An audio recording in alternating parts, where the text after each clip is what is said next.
Port Lavaca City Council to order on this Monday, July 29th at 1:22 p.m. Everyone, most of us were here at 1, but we had to wait for a quorum, so we are starting a little late at 3 p.m.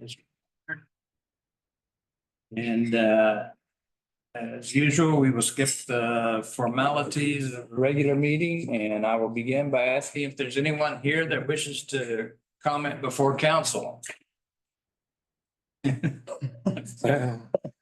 No, you can comment anytime you're on council. I see no one here, no one has signed up, so we will move on.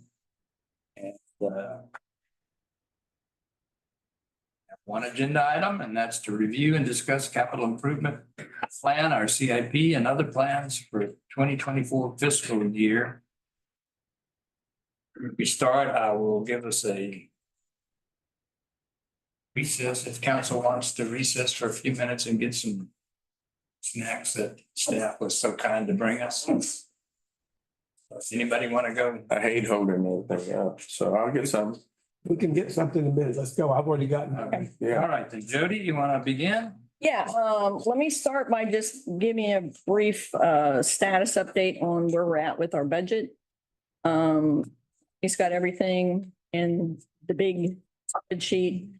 And we, at this point, we're using the same overall tax rate that we had last year. Obviously, the INS rate is higher than it was last year, so the MNO is lower. But as we thought was going to work out, the valuation has gone up to the point that our MNO is essentially the same as it was last year. Now, we have not received all the final figures from the appraisal district. So, once we get that, then we'll be able to fine tune and really finalize everything. Our hope is to have that to give to you, if not at Monday's workshop, Tuesday or by the midweek for sure. But that's going to depend, of course, on when we get this information from the appraisal district. I did want to let you know that in there, just because I know some of you would be interested. Right now, we've got plugged in there, Brittany, 4% increase for employees and 3%? Yes, 4% increase for employees, and then I believe actually 3%. department heads, I just have 2. Okay, all right, we talked about it. So 2 for department heads and 4 for employees to give us at least a number for budgeting.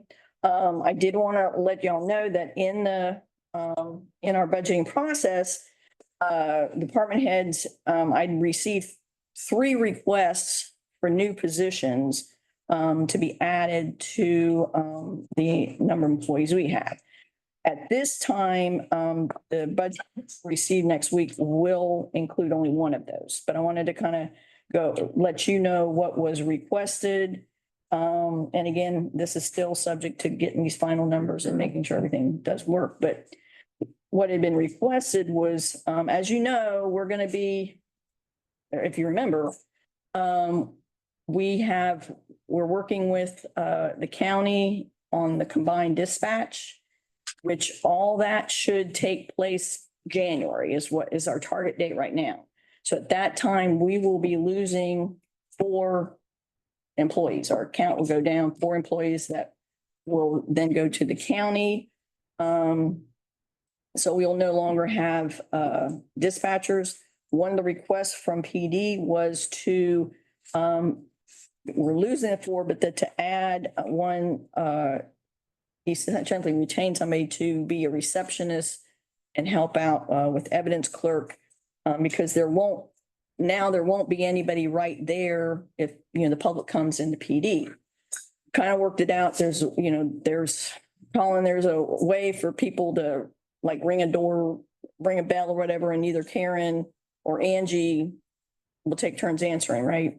Right. There's a camera at the main door. Yeah, so I mean, we have a way to make it work. We weren't really able to easily fit into the budget. So what we discussed was and again, it's not going to happen till January, kind of see how it goes this year and keep good documentation on any issues that arise, and we might revisit this again next year as far as a position. What we had talked about is in funding, if we were able to fund this position, that position may become a quasi receptionist for all of St. Paul, that all the phones could go to this person to distribute to around, which is in part what Rachel does now. But we did not put that's not in our recommended budget at this time. The second one was a maintenance personnel that would be for citywide, just general maintenance, handyman type things, landscaping, watering, mowing, all sorts of just miscellaneous maintenance that would be out of the direct development services department. Again, that really did not fit into the budget, but again, we'll keep keep up with, Public work. it'll be under development services before, like, for just miscellaneous Facilities, pardon? like a facilities. Like the facilities, yeah, that's what the word I was looking for, facilities maintenance person, more with, the buildings that we have. But I told Derek, let's just keep keep up with how that would have been used this year if we had had it, and then we can revisit again next year, whether there really is a need or not. Then the third one, which we are recommending and plugging into the proposed budget, is an assistant for the harbor master, for Jim Rudelot. As you may or may not know, Rachel is essentially, his assistant for the most part, and she got that role because she's my assistant, and the city manager is the main, communicator person, staff person working with the Port Commission. And, it takes fairly close to half of her time. And, we've been looking at things and we're making some changes and improvements in HR, and we really need Rachel full-time working in HR. So, and this position, right now, Port Commission is paying for half of Rachel's, so that no longer would be, they would just pay fully this person. And there is room, a person could be housed at Jim's office, the Port Commission, at the Nautical Landings. So then there is somebody there most of the time, because a lot of times Jim's not there. And so Tanya ends up being his assistant. Sometimes when people come knocking on the door looking for him, and that way we can have somebody dedicated to that position. So that is in our the proposed budget that you will get next week. Ms. Weaver, how does Rachel feel about working on a half salary now? She's not getting a half salary. No, I mean, she still get her salary. Coming from, Yeah, because she's no longer going to be doing any work for the Port Commission. She'll be doing all the we work for the budgeted for HR. her to have a full salary? Yes, we did. Yes, so the general fund is picking up the part that the Port Commission had been picking up. So yes. Really kind of behind. Yeah. Well, and because that's the HR is getting more and more involved. I'm not questioning the fact you need an assistant. I'm sure you do. Yeah. And You we're hadn't asked for anything. looking at launching some, She keeps wanting more and more, huh? and we're looking at launching some new software this coming year that's going to really help both the HR department and all their employees. But it's going to take a lot of onboarding and it's going to be more user friendly for everybody. But then really we really need Rachel full-time on HR. It's just gotten to be, there's too many things that could go wrong if we don't. And so that's the She's purpose. answering the phone too, but. And she is answering the phone Also working with too. employees Yes, She can't answer the phone while she's interviewing people for HR Right. problems. right. It's been a mess. So- And you did say that, which employer was going to possibly answer the phones for the police station and That's a position that the police department what was the name requested. they used? Not like next Receptionist, year, maybe next year we'd have. receptionist / evidence clerk, right, Colin? Yeah. Right, no, what person did you identify that might do that next year? I don't know that we've identified a person. Oh, I thought you did. I'm sorry. No, it was, if we were doing it this year, we might be able to retain one. Right, if we were to retain one, we do have somebody on staff that would be able to. I mean, if we were doing it this year, but in lieu of that, I'm assuming all four of them will be going to the Right. county. Yeah. They be able to take the calls from all of the city hall, instead of just for PD. Act as the. I mean, that's, That was, that was the idea. Yeah. We still had to work out the details with the phone system, but that we. Will that include 911 call? No, because that, all that as of January, that's going to 911 and all of our after hours So it's calls county. will be going to the county. So it's just what you would, normal day-to-day traffic from 8 to 5 at PD. the non-emergency line, which is 3788, and then, of course, the walk-ins.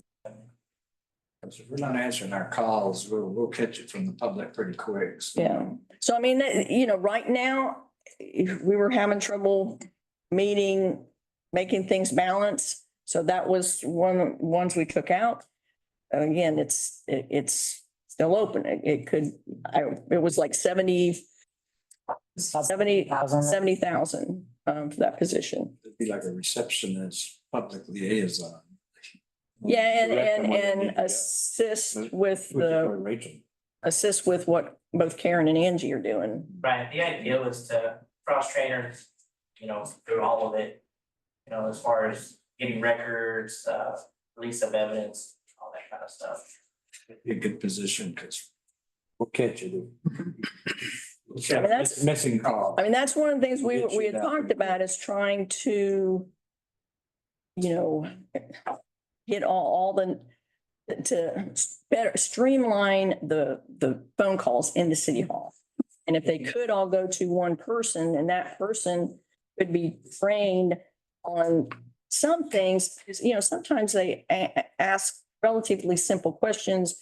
It's not necessarily worth sending it all the way over to customer service to answer. If it's something quick, that person could have enough knowledge in it to answer those kind of questions quickly. So is that still gonna be a place for the general public to come and? Yes, I mean, they'll be able to come. Right now, the way it works, if they come in, there's a camera or, So, right, if you come in today, you're going to be greeted by the dispatcher that's assigned, for that day.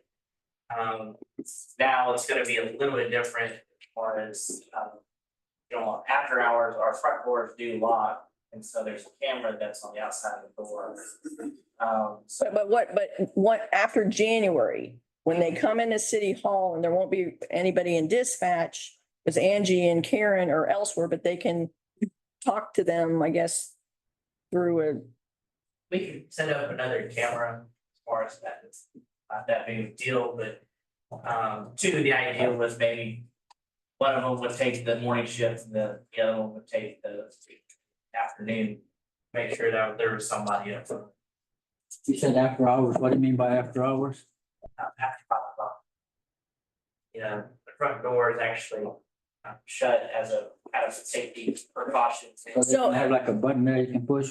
Yes, sir, there is. so that during kind of work like after hours does now. We want to keep the lobby doors open as far from. But I mean, okay, But then when you come into the lobby, there would be a basic camera. talk to. That's- But I mean, that's, if council if that's something council thinks we need to see if we can fit in the budget, let me know and work towards that. I mean, it's a matter of moving some money around and priorities. And again, and this isn't the only opportunity to do that. When we have our big meeting on the 16th, then we'll have all these final figures on the 19th, I'm sorry. Where we'll go through the budget and then we can certainly put that position in there. Yeah, council wants to, yeah. So with that, then the other thing we really wanted to go over today is this, before you is our proposed capital improvement plan. What we've got, plugged in for the 24-25 year. For the most part, Brittany has these items in her spreadsheet right now. And to the point that we believe we can afford this, what's proposed here right now for this year. I have included all of the 2024-2025 line items in the budget spreadsheet that I have, and as of now, we are balanced. And so, you know, what we have on here, we've got 5 years, plus there's this FY 2030 and beyond, which is kind of a placeholder for some things that, you know, we've identified that we don't really have a necessarily no timeline on it, but we'll want to capture and put it on there to be thinking about in subsequent years. We kind of try to spread these out somewhat realistically. I mean, you know, when we first started, we had some that, you know, we had 5 or 6 million in 1 year, and there's no way that's going to happen. And, you know, in fact, some of this, you know, it's just depending on how it goes, you might not be able to fund everything that's shown currently in each year, but it's a little more realistic than I think than maybe what we had shown last year. So, Ms. Weaver, remind me how much are we supposed to be keeping emergency? and this is using everything after we've How much? held back our reserves. Percentage? It's 180 days happy. Thank you. And the public utility fund is Days, 90 90 days. 90 days. Utilities. Yeah. General fund is 180. But we've got the emergency. We've already got that. That's all. This would be using what's left after we've taken our required reserves. Policy requires. 180 days. Yes. State law. Yeah, based off the, 120. then public utilities is 90 days. Yeah. So we can just kind of run through here. And I've got some exhibits to go along with some of those. And we can let each of the department heads, you know, discuss their particular departments as we come to them. So we'll start first with me, city manager, also economic development. What I've got in here, again, penciled in, for this coming year, we've got 15,000 for the Half Moon Reef Lighthouse improvements and ADA access. My thought on that is I wanted to you know, put some money in the budget, essentially as a match money. So we can be looking at getting some grants, work with the Historical Society. And there are some state grant programs that we're just a little late about finding out about last year. I think it was in February that, you know, my thought was, you know, we need to redo the deck, we need to repaint the inside, and we need ADA access to that facility, plus some landscaping. The whole project, you're probably looking $50,000-$60,000. But if we got a grant that would pay, you know, maybe half, maybe, you know, probably half, then we can go to the community or the Historical Society and try to get some more money. But if we've got some to start it off with a match, that was my thought. So that's what that $15,000 is in there for. Okay. The new gateway sign and landscaping at Highway 35 and 87. Well, and also when we back up, that Half Moon Reef, that was using hot funds, hotel motel funds. Gateway signs also using hot funds. If you remember, we've had this in here the last couple of years. So I think last year was 100,000. Yeah. And what we had just talked about last year was, you know, getting with LJA, who is the architect, to go ahead and get a proposed design. And then we would go to bids, and then council would authorize, you know, the money to actually purchase the sign, which we'll still do.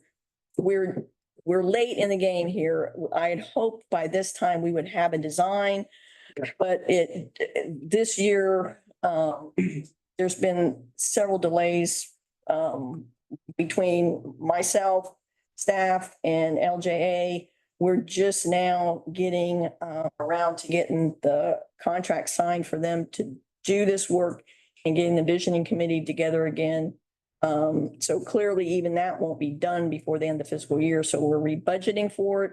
And then realistically, $100,000 with their fee was not going to build even one. We're thinking with 150, if we set that as a target, we might be able to get both of them for 150. So that's what we've got in there, 150 right now, 1,000 out of hot funds, with the hope that we would have that complete by the end of the year. The other thing that kind of held things up was finally getting, trying to communicate with TxDOT to get a realistic feel from them whether we would be allowed to install this in the right of way. Because some of the conversation from the last time we looked at this is that a prime location for it, instead of where it's at right now, might be on 35 as you're coming into town, right there at the corner of 35 and 87, they're on the right. Instead of on the north, or I think this, the southeast section or southeast corner of the intersection, looking at the south or southwest side of the intersection. And finally was able to hear back from TxDOT, and they didn't think there would be a problem with that. So So they're gonna keep up the maintenance around there too, because it's on their property. no, they don't. I mean, we have the city, what? Agreement is that. The city about 10 or 15 years ago, Manny, I don't remember when it was. It was in those teens sometimes that the city made a interlocal agreement with TxDOT that we are maintaining that median because Fine. TxDOT will do it, but they only do it twice a year. So the That's not good enough for us. The old signage, what's going to happen there? That would be, I mean, that'll be part of all the discussions, you know, I mean, assuming we're replacing it with something new, we would take it down. And then we could put it somewhere else, like coming in from Seedville to Board Connor. Well, the idea is we want to have a unified thing. So unless we stick with what we've got, Okay. we don't want to confuse people. We want a unified message. Yeah, those folks. Is there any ideas? Well, I mean, that's part of what the visioning committee is working on. But I mean, you know, we did have discussions about that when we did the downtown waterfront master plan. And, you know, in there, it basically identifies several characteristics of Port Lavaca and try to, you know, there's 6, I think, of who we are. And I think LJA had some ideas, but we never, that's the next step, is getting back together and kind of going over those and coming up with a plan or maybe a couple options that we can bring back to council. Yeah. And let everybody decide which is, I think that the general consensus is that what's out there at 8735 right now, which just is a sailboat, just didn't depict the character of Port Lavaca, those of us that were on the committee at that time. And so that's kind of what LJA is going to help us do that. Come up with something. 150,000 is gonna include That would be the construction, yes. the installation Yeah, and the planning and all that's included? that would be in there, yes. Well, I will make one suggestion that was suggested to me, that we take the sign down and put up a bunch of palm trees and let it go. Because said, when you see a palm tree, they think tropical, they think, you know, whatever. And so I said, oh, I can mention it, but I'm not sure that would be something that people would go for, because they wanted us to put palm trees there where that sign is. So that when you're coming in, you can see those palm trees, and then all up and down 35. That you've got more palm trees. So Okay, I said I would do it. then, and so those two are what I've got in here for this coming year. Just to quickly review what's further down the road in the 5-year plan. We've got the nautical landings parking lot improvements 150,000 that we're splitting with the Port Commission. That's that grant that we got from Matagorda Bay Mitigation Trust. Does everybody remember that? That we're doing the parking lot behind nautical landings. Right. And then there's a little deck and some sidewalk and stuff that's there at Smith Harbor. So that's what that project is. But in reality, we're not going to need that money till next fiscal year. That's why we didn't budget it this year. Is there any piece of the Bayfront plan to be worked into this? Well, that's what this is. This is like a phase one. It's how I say, it's what we're planning on doing is not inconsistent with the plan. Because again, the plan's very general in nature. So this is a specific project. It's not inconsistent with what's in the plan, so it kind of works with it. So, and I don't, have you seen that? I think I showed you that, right? And so that's what this is. So it's kind of a start to get something on the ground that reflects that downtown waterfront master plan. Then we've got you purchase the railroad right away, and then once we had that, some other improvements to the depot area. Further down the line, at some point, we talked about this a couple of years ago, Yeah. trying to paint the outside of the old fire station. And I decided at that time it wasn't worth investing any money into until at least we get the garage doors replaced and some other things, which I know we're trying to get some figures on that. So, I mean, this 50,000 probably will go up some. I know it will, to include the garage doors and everything, but Yeah. anyway, we wanted to get it on the schedule. Hopefully looking at the year after next, at least get it painted to where it doesn't The look. storage building? Is that what it is? What we're using it for right now is basically storage, yes. Yeah. Is there any more plans to do anything different with it? I mean, right now, not, I came to council, 2 years ago or 3 years ago, asking, before we spent any money on it for FEMA, do we want to tear it down or are we going to save it? No, we wanted to tear it down. So we did get it dried in. Doesn't have any pigeon feces in it anymore. It's basically, it's a good storage facility for time being right now. But, if, somebody wanted to come in and offer the city something for it to turn it into something, we'd be open to that. Or down the road, make other improvements to it. But I mean, I guess the main drawback right now, as far as being a public facility, depending on what it is, there's no ADA access to the upstairs. It'd have to be an elevator or something. But anyway, but it is an eyesore in its present condition. So at least we need to look to get some improvements made to it. So we can paint it. The little place on the side, I mean, it's in pretty good shape, but in the back, some of that needs to be torn down. Yes, yeah. But 50,000 is not gonna do that, but so once we get the garage door figures, that'll go up, I'm sure. Yeah. Try it, Those doors are expensive. So yeah. it was originally built as a police station, wasn't it? Well, it was City Hall, it was a police station. I don't know if it was a police station, it was a fire And station. fire station. But it was It City was a Hall. police station. It was City Hall. Police station was across the street from them. No, originally it was there. Police station, fire station, city hall. And that was probably built, I don't know when, is it Do you remember when it was built, Joe? Marker? Right hand side, it used to be the police station. Yeah. And the Right. fire station. Well, there was a plaque on there that gave, it was a city hall and somebody took it. It was hidden behind a tree for a long time, and so we cleaned up the lot and then somebody stole it. But I don't remember what year it was built, but it was 30s or 40s. 30s. But- What Mhm. else do we have to do on the depot here? Well, okay, once on the depot, again, we own the building right now, but we don't own the land. But as far as site improvements, the next thing we want to do is provide some drainage for that area. So we can, and we got a plan, but to implement this plan while it still belongs to the railroad is going to cost us a lot of extra money just because it belongs to the railroad. If we own it outright, then it wouldn't be that big a deal. And then we want to provide an ADA ramp to the deck. We've got to put some handrails around. And again, several of these things will be in stages as well. There's, make some improvements inside.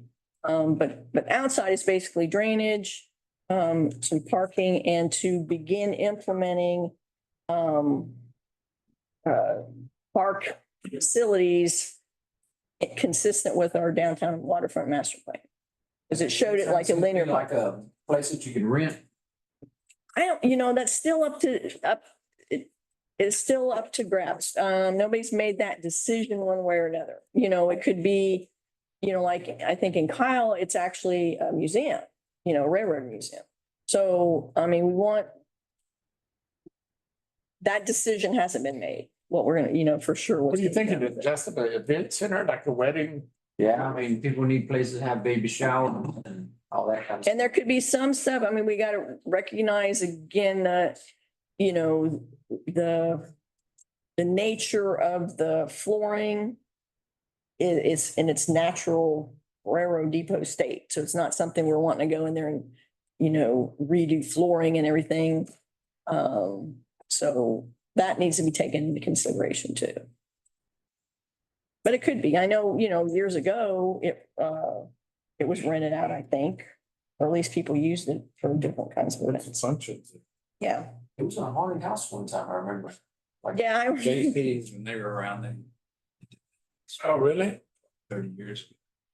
And then again, looking down, we've got crosswalk enhancement at Main and Commerce, which would be a first step in, towards some improvements to downtown down there, just improving that whole intersection.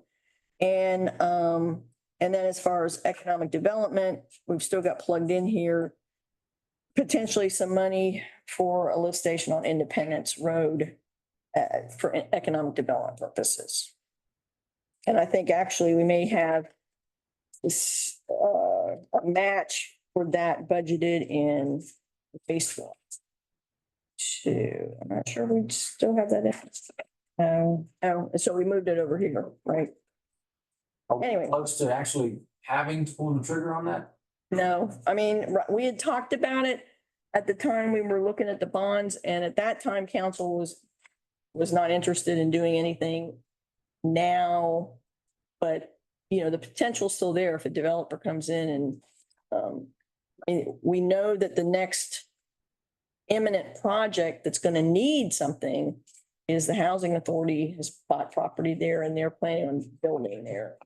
But we don't know yet that it's possible that in all their funding, they'll be able to fund the lift station at least that they need. Okay. And then maybe we can put some money towards it to expand it, for our needs as well.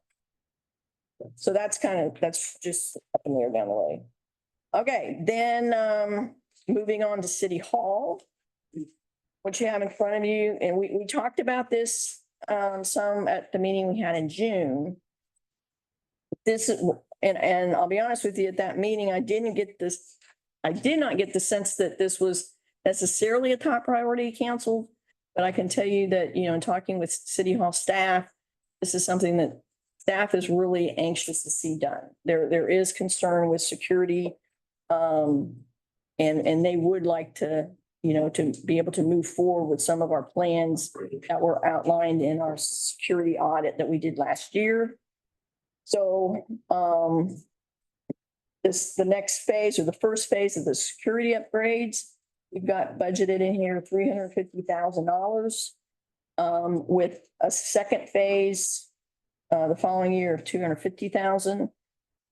In reality, how things work, that it may actually, spread over 3 years. It just seems like things just take longer than I think they should. But, if you remember last year, we had talked about at least this for phase A, trying to do it in this current fiscal year.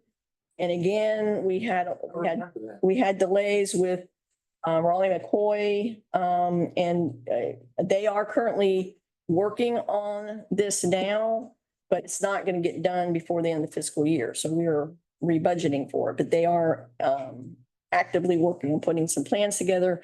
We did work an agreement to where they're putting together the plans and everything, and then staff will do the actual bidding to kind of save a little bit of money on that end.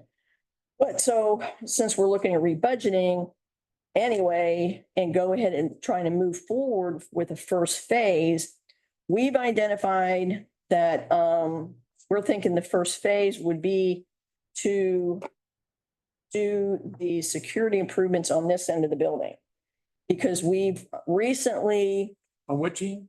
this end, Okay. we've recently relocated the permits and code enforcement to the south end of the building.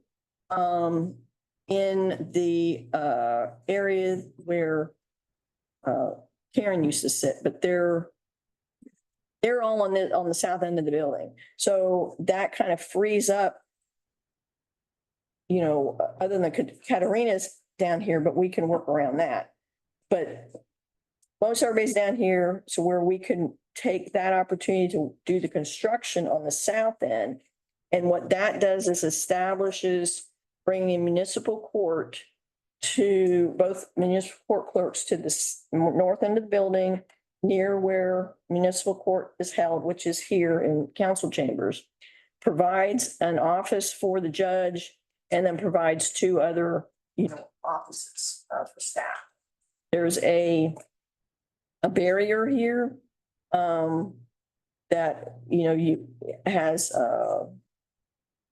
card control, or you can't get in without being buzzed in, or somebody actually letting you in has a bulletproof enclosure basically located to where the municipal court clerks are on the north end of it, but they're behind ballistic glass. Then we have our barrier. And so then the rest of the city hall is behind that. So the phase one would be this end of the building, plus doing some remodeling around finance to make use of this area that's currently, it's kind of like a little kitchen and the computer server room. That's a lot bigger than it really needs to be. And so we're looking at remodeling that to where AP would be moved up to where the kitchen was, or currently is right now. And then looking at also and again, this is, whether we can fit it in this first phase or not, but looking at the feasibility of taking the finance director's office, which is pretty big, and splitting it into two. We've been looking at it and we think we can do that. That particularly, we have not met with Wally McCoy on that, but based upon their other estimates, I'd come up with an estimate of what it would be, to where right now it looks like we could probably get all that done for about $350,000 based upon the estimates they gave me earlier this year. So that's what we're looking at for the first phase. Then the following year, we would do everything on the south end, which would get everything, that's going to be the permits area.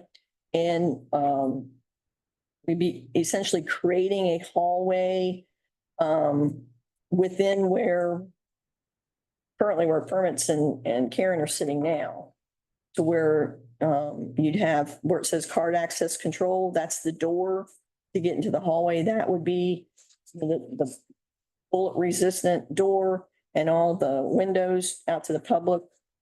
The permits, they would be resistant. And so you're closing off both ends of City Hall.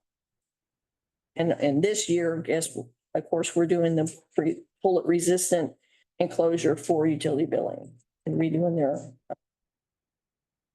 counter in there. So y'all determined the north end is the most vulnerable? Is that why y'all starting there? Or is- Well, Because the way it just kind of, the logistically of how construction is going to be, because we're going to have to relocate during construction. And right now, everybody's already at the south end working, except for Katarina. And we can work that out.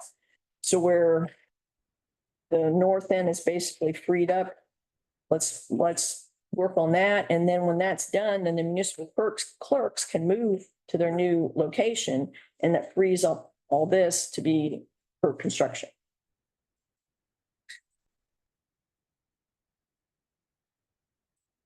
And you got any questions on any of that? And just so, I mean, if you look at the reverse side, on the back side of what I gave you, it also shows some future, that the following next year's phase would include some work outside, some site work.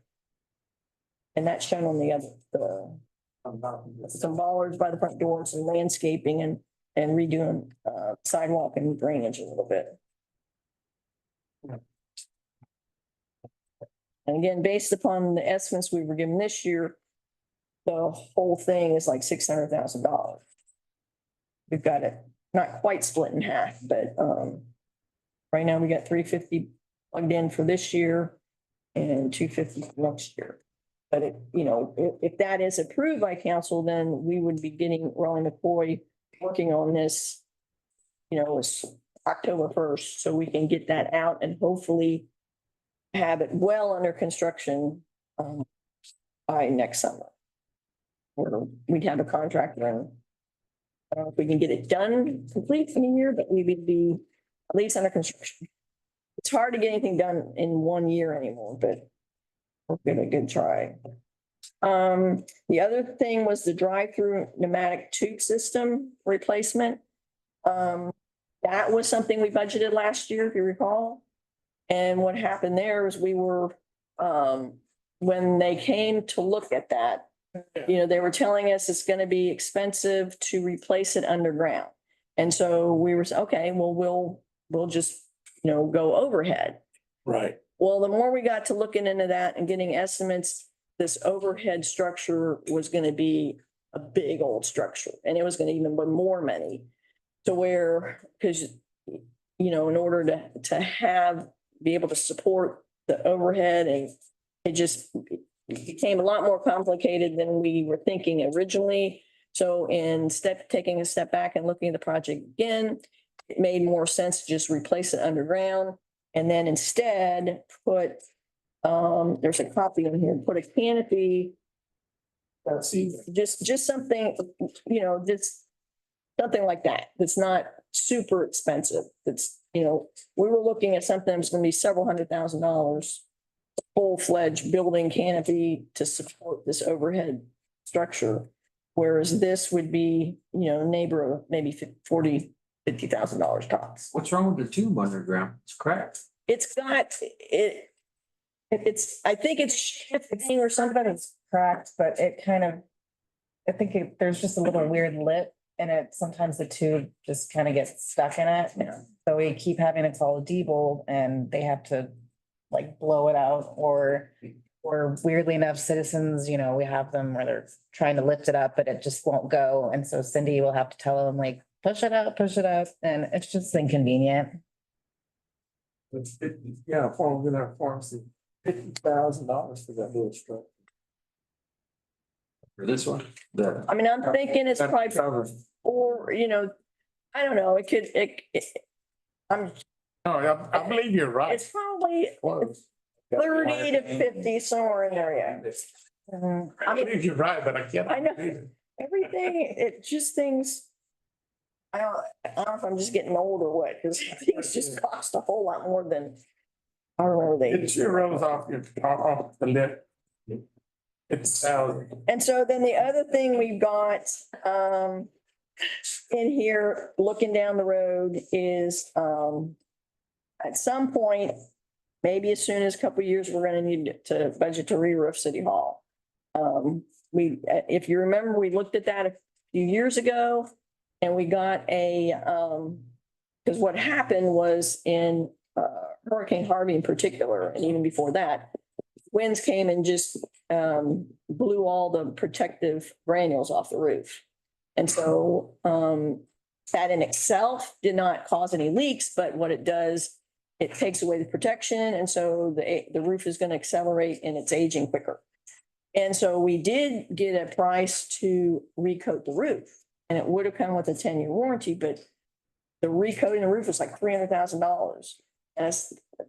And I still have a 25 or 30-year-old roof, even though I had an extra 10-year warranty, but it almost costs as much as re-roofing the whole thing. So we just didn't do it at that time and said, we'll just plan on re-roofing it here in a few years when we actually need it. We do, I mean, still the roof is performing okay. We've got a few, we've had some leaks, but they're all at, you know,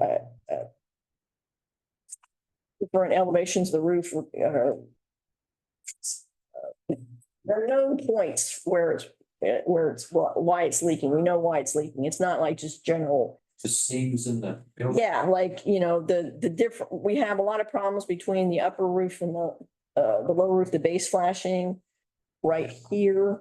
That, you know, causes leaks. So that's been repaired, you know, in that area. There's nothing right now, like today, saying we've got to go through and re-roof this whole thing. But it's just a matter of time, you know, so that's what we're preparing, kind of penciling in the year after next, that we probably will be looking at needing to re-roof it. But it don't need for anything. That's true. And then I don't know if Brittany, you want to just say anything about this? I'm not. This has been in here for I think- some time. I'm in no rush. So I mean, basically what this is, you know, we all identify Encode's not our favorite thing, right? And so if we were at whatever time in the future, we decide we need to switch, it's gonna be very expensive and very Time time-consuming. We just kind of put it off to the side, you know, that is something we'll may need to look at it in the future. It's not It's 2,000, it's. we've got it. Right. I mean, it's a lot. It's gonna be a lot, but you know, I mean, and other cities have bitten the bullet and done it. It's just, I mean, my opinion right now, we want to make sure we're using what we have in code to the best of its abilities. And we're working towards that. There's things we've identified that we haven't been doing and we're doing them now. But bottom line, there are software that out there that's a lot better than what we have. It's just, it's not a matter, it's not something you can switch. You know, can't just switch a, you know, turn a switch and make it happen. And that's not just the software cost, it's just the cost for everything, because it'd be a huge project. all of our information off Encode and, you know, transfer it And all on. the training and I mean, I can tell you just all the issues we've had just with getting our water system Yeah, up and multiply that by, I don't know how many, doing the entire finance system. It's not something the faint of heart want to delve This into. isn't a state-driven item like our president coming and push it. No, I mean, we're working what we've got. We just, like I said, if we were starting today with the brand new city with the financial system software, we would pick something other than what we have, yes. right? Yeah, no, definitely. Forgot that. Well, it seems like if we're putting it off until 2030, It's not something that I mean, it's a lot of money, so it's not something we're but my just, point is that it's not going to be less expensive when down the line. yeah, but maybe we've got the money down the line. We don't have the money today. Yeah, that's counting your chickens before they hatch, and I'd say, you know, hoping that they won't be more expensive. We might want to think about it a little bit before then, before it gets so expensive. Yeah. Because unfortunately, a lot of times what we do is we put something on hold, and then when we finally decide to do it, it's so much more expensive than it was when we first talked about it. And I'm always hesitant about saying, okay, well, we'll put it out here. Oh, it's going to double in cost or triple in cost by the time we get there. And Well, that's- anything like that would require some kind of financing, you know, if we were to do I it. mean, I'm researching other. We do there for. Right, yeah, it's, you know, it's just, and I think, you know, we're making better use of it now. But it's just something to kind of keep in the back of. But if Encode upgrades, that's gonna cost us. Yes. Colin, you want to share what you got here in the police department? Radar trailers and. Two radar trailers. And tasers. Yeah, so we can hear. You can do it wherever you want.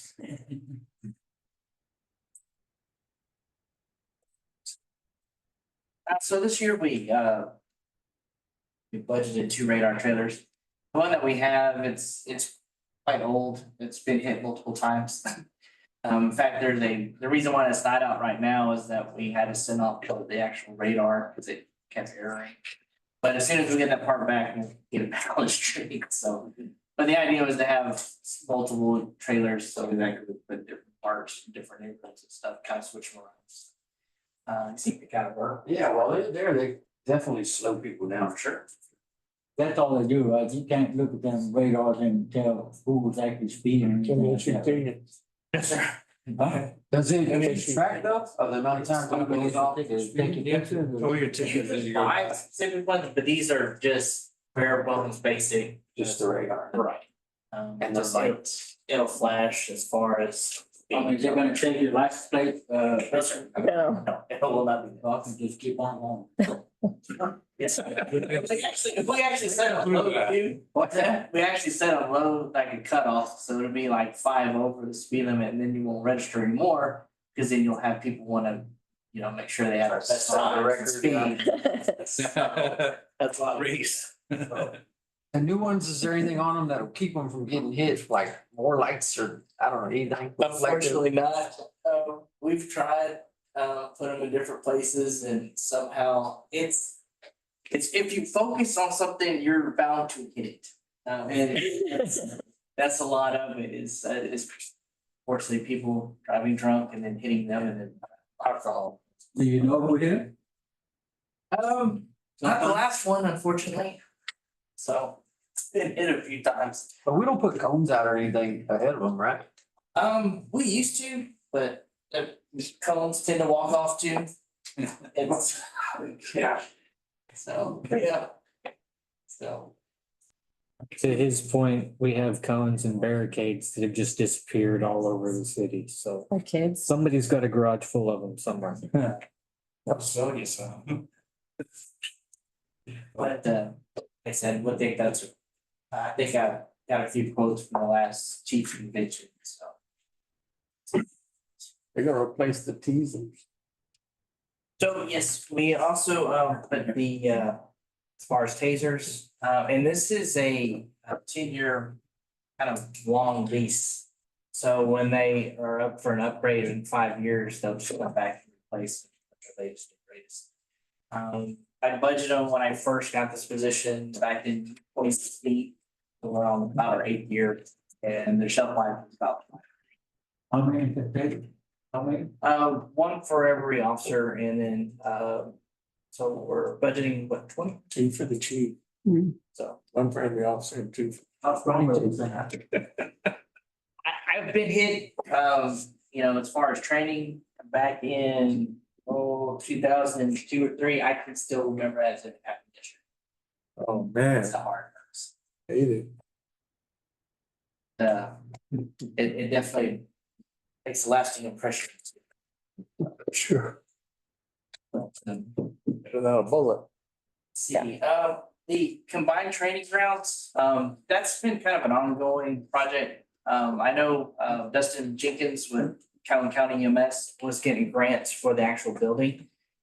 And the building will be placed pretty close to the for the fire department training grounds out there by the animal shelter. So The building they're building now is gonna be next to EMS. yes, it's pretty close to that area. Yeah, So the idea is to actually have a multi-agency training facility, of course, they're building, and then our training, as far as actually doing practicals and stuff. He's already got a burn house out there. There was enough room for, a range as far as. y'all know where he's talking about? It's on Fairgrounds, the same? Right by the fairgrounds and the. Stringham turns. Right before the 4-H Across from the arena. ski shoots. And you Right there in the and you do some training on condemned buildings? As far as that's definitely a necessity as far as that goes. Controlled, kind of. But Seaside SD has also allowed, their old science building at the junior high for practical uses. Oh, Given all the, recent legislation as far as active shooter and all of that, we're all required to have 16 hours. And the idea is to have a combined response with fire, EMS, and sheriff's office as far as that goes. So, we're going to be mandated every training cycle to have 16 hours. This one is no exception. So luckily, the sheriff's office has somebody that's certified in it. And then, of course, we're gonna supply some supplies too, but the idea is to have this for that particular training plus other ones. And I think too, we were talking with Wayne, and I know there's a lot of street projects coming up to build the berms and stuff in the back, so I think we can get. Sorry, I don't know how much it's gonna cost, but I know that's a big part of it is the actual dirt. As far as that goes, and then what we're gonna have, I think we were gonna reshell the pump station that's already there and use part of it for storage and. That's part of it. So the footprint's there, to just trying to get it all together. And we got all the dirt you need, trust me. Yes. So it should probably come out a little bit cheaper as far as I think it's been kind of. Tell us about the generator. The generator, that's definitely something that we're gonna need to look into as far as future. We did hot patch it, maybe a year or two ago, I think it was last year. right, with the tank and everything, and it's already, starting to rust as far as that. Talking about the one that's. The one right out here, yeah. Let's see. How old is that generator? Oh, man, it's been here. See, I've been here 15, it was before me, so probably over 20 years. Yeah, it was here when I was here in 2010. Was it 500 kilowatt? It'll run the entire station or? I think that's for City Hall. City Hall, yeah. Oh, Yeah, it's exactly. it says police department. Yeah, Put that under city hall. I mean, Spectacle. we would, but it's all general fund, but yeah. But I think right now, all the expenses and everything come out of PD. Right, so I guess since it's along our. Because, yeah, I mean, right now, the one we have is running pretty good. It does a self-check every Monday, so if you drive by and hear it, that's a good thing. Around 8 or 9 o'clock, if you don't hear it, that's not a good thing. Well, yeah. Definitely need that backup, especially with the weather like it is there. The idea too, I don't know if we're to put an awning over it. That's, I guess, as far as recommendation at that time, whether we need to do that. But there's plenty of room for it. Well, those things are made to sit out in the weather. Yes, sir. So that's another thing. The only thing that, like I said, we were having issue is with the actual tank itself. Fuel tank. fuel tank, yeah. The generator is, holding up pretty good, but that fuel tank is it gets rusted. And we do animal control? Oh, yes, no. Which they're just, The animal control, the only thing is maybe a replacement incinerator for the one that we have. It's pretty hardy as far as that goes. But of course, the parts of it, a bunch of spare parts. There's only a few main components that actually go out. So. and it's not all that old. No. So that's what we pushed it off for a little bit. We still have a lot. A lot of animals running around with it. There is, absolutely. It's he definitely keeps it full. Of course, we had to let quite a bit out or handle quite a bit before Beryl hit us. So we want a shelter full of animals, hurricanes coming. That's another project as far as trying to figure out maybe some better avenues when it comes to the pet population in this area. Yeah, I mean, Or Paul and I had this discussion, as we were looking at budget and, I was asking, what, if money was no object, what's our next step to deal with this? And, do we need another animal, another shelter, mirror the shelter we've got out there?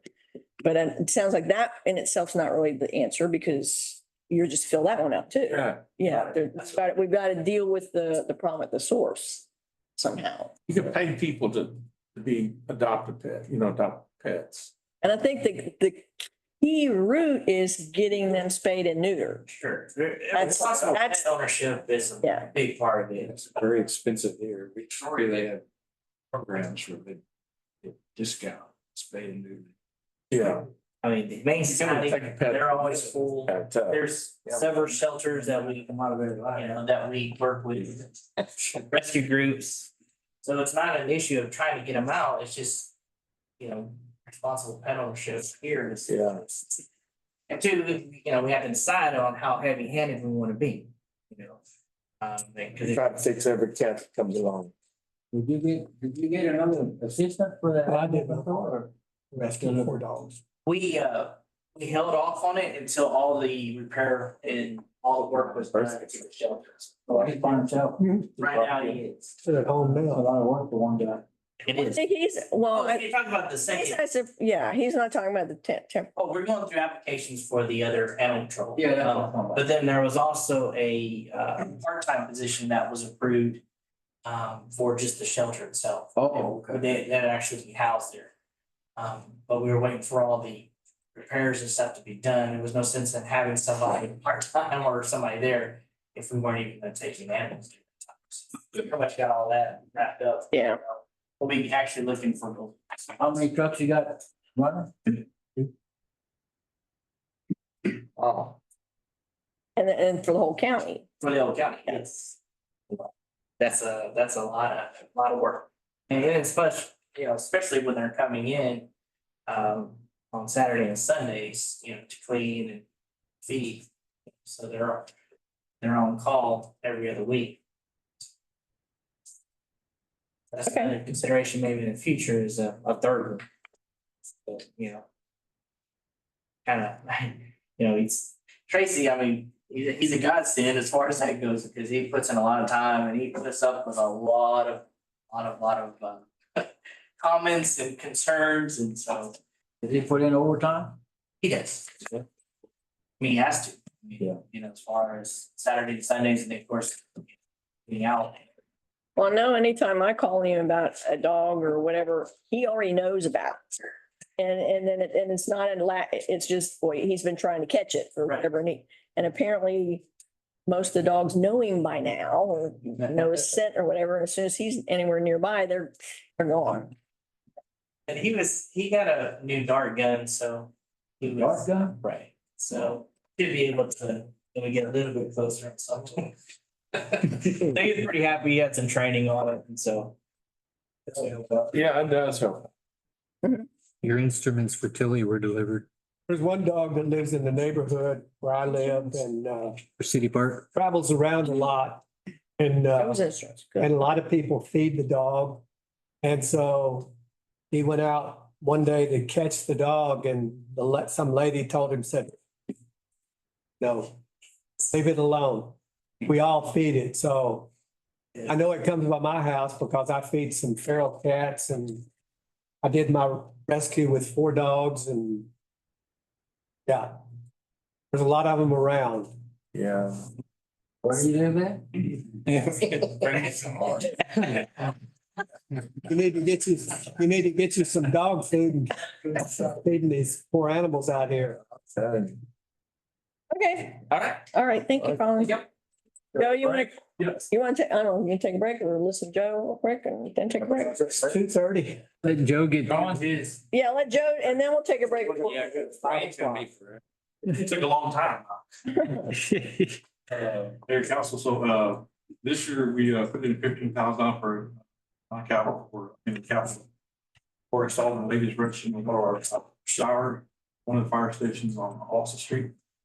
Right now, we just have a men's shower, so right now they have to lock the doors, go in to take a shower, so we're trying to all ladies shower there for free. Then the next Joe. That's the HR thing. The next item would be another fire truck, and we replaced a 2006 Rosenbauer. When we replace it, it'd be about 21 years old. That'd be a 2026, 2027.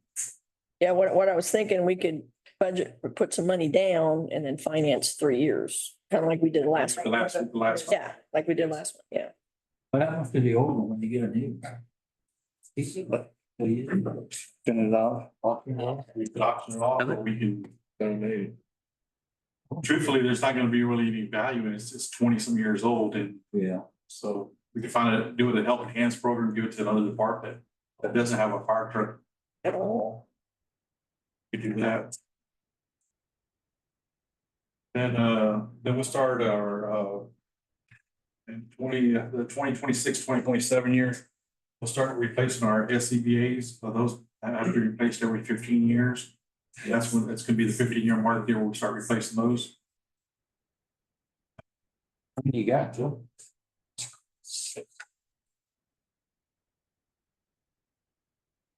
35. 35 tracks?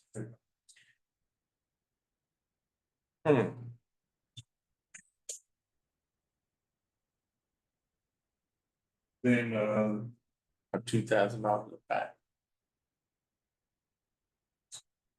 and what we're gonna try to do this year is, they said there's a new company just came out that will, we can trade them in. Basically, what we're gonna do is upgrade just the harness pack, but the bottles have to be replaced. Oh, okay. That's all we're really, the bottles have to be replaced. So we're gonna try to see if we can get the harness replaced with those also too. Harnesses are still good, it's just the bottles that have to be replaced every 15. Fiberglass ones? Yes, That number might come down. might come down. Then in that same year, with that 2026-2027, we're gonna start replace the zero turn mower that we have. Yeah. That mower will be 6 years old then. Then the last item I looked in this past year, what we didn't do is, I met with most of so they have a ladder truck, as long as we're okay to give them heads up notice, they could bring that truck into town for us. They don't know how long they'll be able to do it. If they get changes on them saying they can't take it out anymore, they can't take it out anymore. Right now, we have a fire, if we need a ladder truck, we call in. But they said, call them early, we can always turn them around. If we're not needed. So. With that fire truck, one of the things we talked about this morning was possibly a fire station also too. It's a fire station we have right now that on Austin Street was built in 1982. And the awards were started in 2030, it's about 48 years old. So yeah, what Joe and I talked about is this year we'll do some investigating, kind of figure out for sure how much money we're talking about for a new station and try to plug that in next year's plan to start. We don't have a figure for that, you know. No, 40 years old, that's young. yeah. My public works building was built back in the 50s. Maintenance on our buildings, we had to replace, yeah, got garage doors, got new windows on the outside. What was the building these days? Right next to, the city owns a property right next to the fire station right now. It was bought for that purpose. Yeah, it was bought for that purpose like 10 years ago or 15 years ago. But I hate to see them tear that station down. I think the city still uses some type of storage building. Yeah. I'd like your hurricanes, they make it, have some equipment put over there on that side of town. Still a pretty good building. That ladder truck, are you calling on Formosa to deliver a few times a year or how often do y'all? You had. Well, as long as I've been working with fire department, we've only used their ladder truck 3 times. Once in Cedar, twice here in town, well, one here in town, well, twice here in town. Anything off the first floor or is it higher than that or what's the? It goes by the square footage of the building. It doesn't have to be just small storage. It could be a wide building, it could be like a shopping center, it could be be just a big wide building. It doesn't have to be multi-story building. That's pretty much it. Okay. Yeah, we took a break. We'll take a quick break, 5 minutes. 10-minute, 5 minutes break.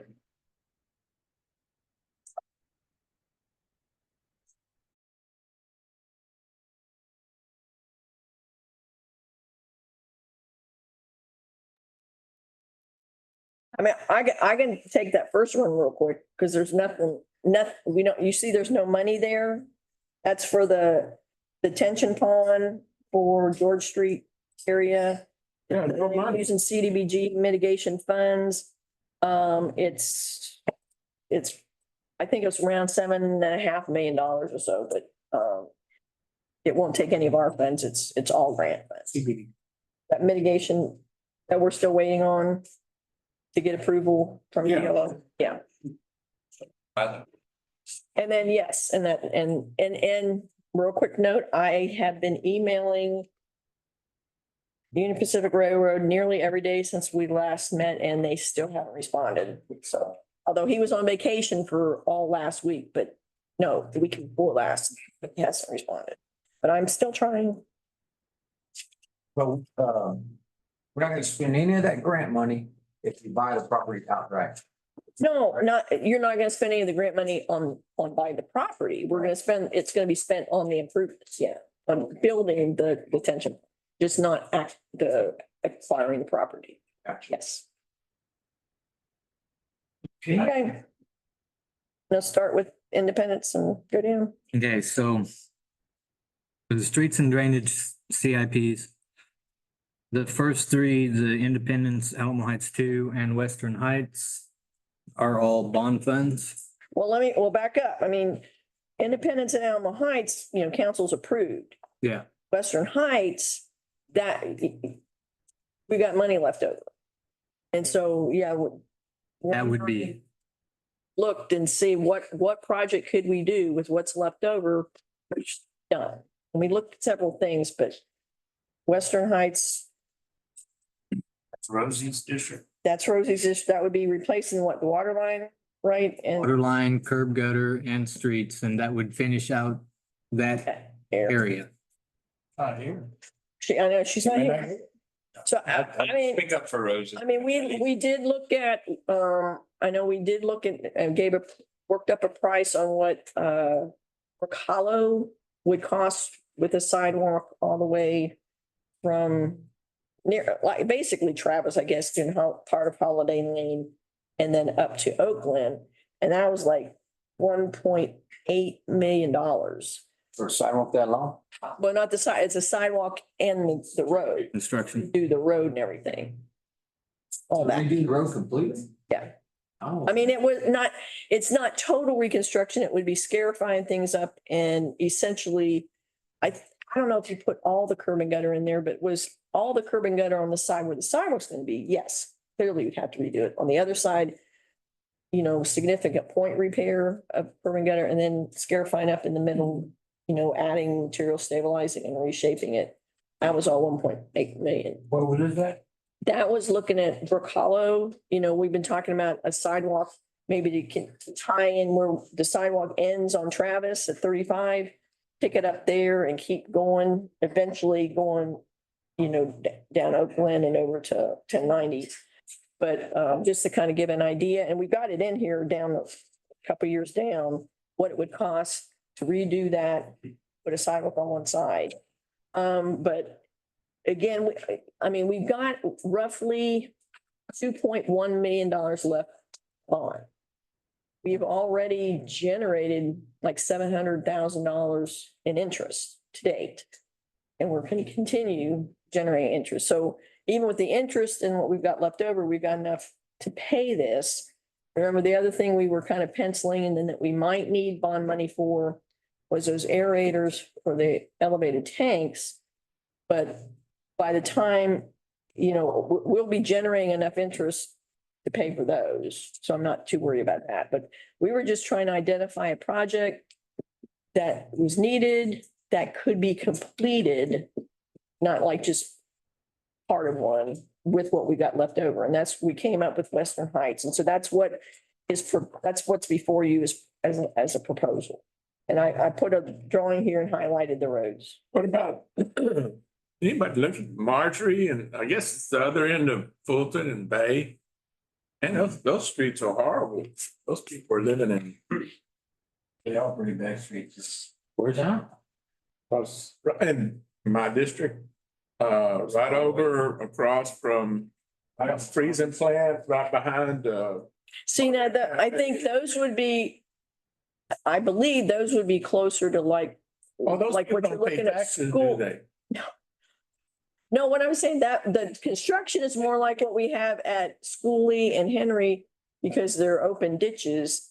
That is something the street department could do themselves. And we've You're been, doing on Parker, right? yeah, we've been working on getting through those small streets. Cause it costs us more mobilization to bring in a contractor to do those neighborhoods than it does for us to do it. So we just repair it. I was just stopped at that little seafood deal. Dockside, Yeah, dockside, trailer back there, yeah. bought some, and then we left after the rain and it was just hot, Yeah, it's bad. and we, Wanted to bring that to your attention. If you had $2.1 million left, I'm sure that'd make a dent on that. Well, I mean, and then that's what we're here for, to get some input. I mean, we identified this project that would use it up, but Yeah, yeah, it's, and I are understand. there other areas you would like us to look at? Well, yeah, I mean, I'm glad that you guys were looking at Bracalo. That sounds like a big project there. Yeah, We need something like in the near future. I need some help on all those potholes and I know. yeah, and that they're working on, yes. Okay. I mean, that's what we It's gonna try. be more than just Oakland and Bracalo. I went right around with Wayne on that trip we took a few weeks ago. I think you noticed as well that there's a lot of work to be done. yeah, I've got it slated on the list. We've got to identify short sections in that area that we can do. Yeah. Because we're going to interrupt traffic and people getting in, out of their driveways when we go in and zip up to do point repairs. So, Which I'm sure they'll be happy with the end result. and most of the time they are happy with the end result, but they complain the whole time we're doing it. Somebody want to get on Colorado? Yeah, it's what we've got to pick our battles and when and where we're gonna do it. And this last week has just put me way behind because I can't do anything streetwise with everything so saturated. Because if we go and zip up anything, we've just destroyed all our under base and subgrade. And it's like what they, I mean, Takes a little longer than a contractor. and you saw what they recently did on Parker Street. Oh, you guys are getting better though, right? Like the guys are gaining some good experience. Yeah. They just can't put the overtime in like a contractor, Oh, so it takes them a little longer to finish. So anyhow, the Western Heights rehab, one of the reasons I chose it is based off of our latest street assessment, which was 3.5 years ago. And the RSLs on that was well under 50%. And the RSL is a pavement rating from 0 to 100. And we were way under 50 on this neighborhood and your neighborhood as well, Alan. To point out, it was under 50 as well. Thank you for checking that out. But the larger footprint for that entire neighborhood put this way out of our realm of what would be left money wise. So I chose the Western Heights. And also that would complete out that neighborhood and we'd be all good over there. We did a bunch of work towards George Street. Yeah, and the Bernorden subdivision, the Western Heights will finish that project out. so we got Independence going, Alamo Heights. And then this is gonna be Western Heights. Huh? What else? We got large projects going. Well, so next we were looking at rebudgeting Smith Road sidewalk and bike lane because it won't get done clearly before the end of the fiscal year, so we got to rebudget for it.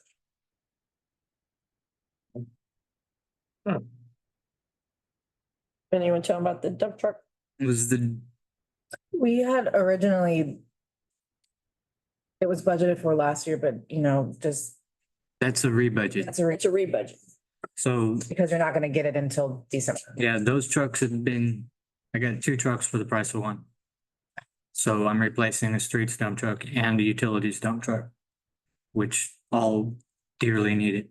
So wait, One of them's, so one of them needs to come out of public. yeah, so one of them's utilities dump truck?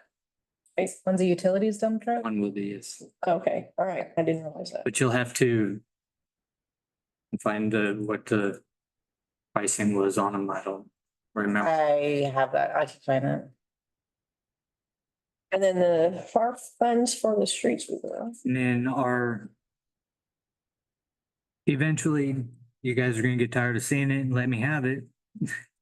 The street sweeper, our current street sweeper is 12 years old, and this year's repair cost, I haven't got a final number, but I'm sure it's around $25,000. The last repair that was done to it was injector pump, injectors, and computer to the note of $12,000. And there's always something wrong with it. It keeps breaking down, and I have got less than half of what I budgeted to get done streetwise, work-wise with it this year, because it's been in the shop. And now, you know, we've redone all those streets in South Side, and the more streets we get done, perfect candidates keep them clean with the street sweeper, if we can keep the street sweeper in operation. I don't think it's worth And we- any more money than that whole thing. And And we have FAR funds available. it's currently running. But It's running. the water system is broke on it now. So we're back to Pigpen. That's what? Pigpen, the big cloud of dust every time it goes down the road. Because the water system, it'll work for 3 months and it quits, so. And we're Quick fix also for the water system. waiting on parts. Timco is not a company that moves fast. Particularly backhoe, just kind of clean up the curves. They're already filling up with grass and all that stuff. They're working on that. It's like a temporary thing. Yeah, we're trying to do that in the South Side so we can do the seal coat. Right? Yeah. It keeps raining. Where are we on that? Still. This has been a very rainy July. Yeah. It's all the ones that have already been done. Yeah. They're We doing it. started to redo them. They No, haven't started yet. They're waiting. It's the weather's. yeah, it's been raining and I'm sure before Sam gets out there, we're gonna have to do another pass and get some of that grass. Yeah. We A were, lot of grass. yeah, Some of them lots look like they got corn stalks going. What's the FAR funds, Jody? it's fixed asset replacement fund that we put money in. Right now, it's got over $1 million in it, right? Right now it has about over $1 million in the Logic account, and then just in cash, it has 40,000. Essentially, I know that last year and the year before that, we were at the end of the year, taking money out of FARF to pay for the vehicle leases. And then as we've been auctioning off these vehicles with the enterprise, we've been Putting it back in. getting the gains back into FARF to replace them, FARF paying for it. So that's kind of what we had. So it's basically a fund that we keep things like this. So Yes. equipment that we know we're gonna need to replace at some point. It's not coming directly out of general fund necessarily, it's coming out of. So if the money's there, why is it taking so long to get the switch fee? Well, we've got to get council's approval. We're putting it in this year's budget. I approve.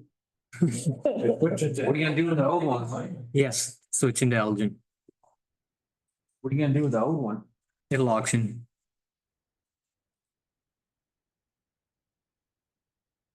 So moving on, the last of the 24-25 and 25-26 year is Schooley, Henry, and the Norton Street rehabs. Those are gonna be done in-house. These are material cost and to cover Okay. point repair on curb and gutter. Those streets are pretty bad too.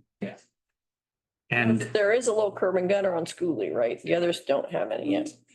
I will, essentially, I'll do the same thing in your neighborhood as well. Thank you. What's the reason for some of these prints in red, blue, and black? The red means it's bond money. I mean, not, yeah, bond money. And the blue is FAR.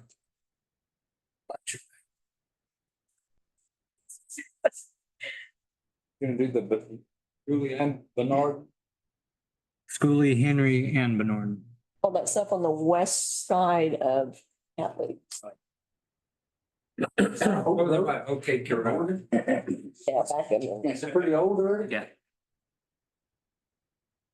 Not to be confused with the Benorden subdivision that we just did. There's a section of Benorden in it. Yeah, That's what I'm thinking about. We're on the other side. That comes off this, the old lumberyard's back in there. it is Behind the old. Blasting, Right, yeah, Yeah. yeah, behind Vulcan. the old tire shop. Yeah, there's a map on your, in your packet. Yeah, of where it's at.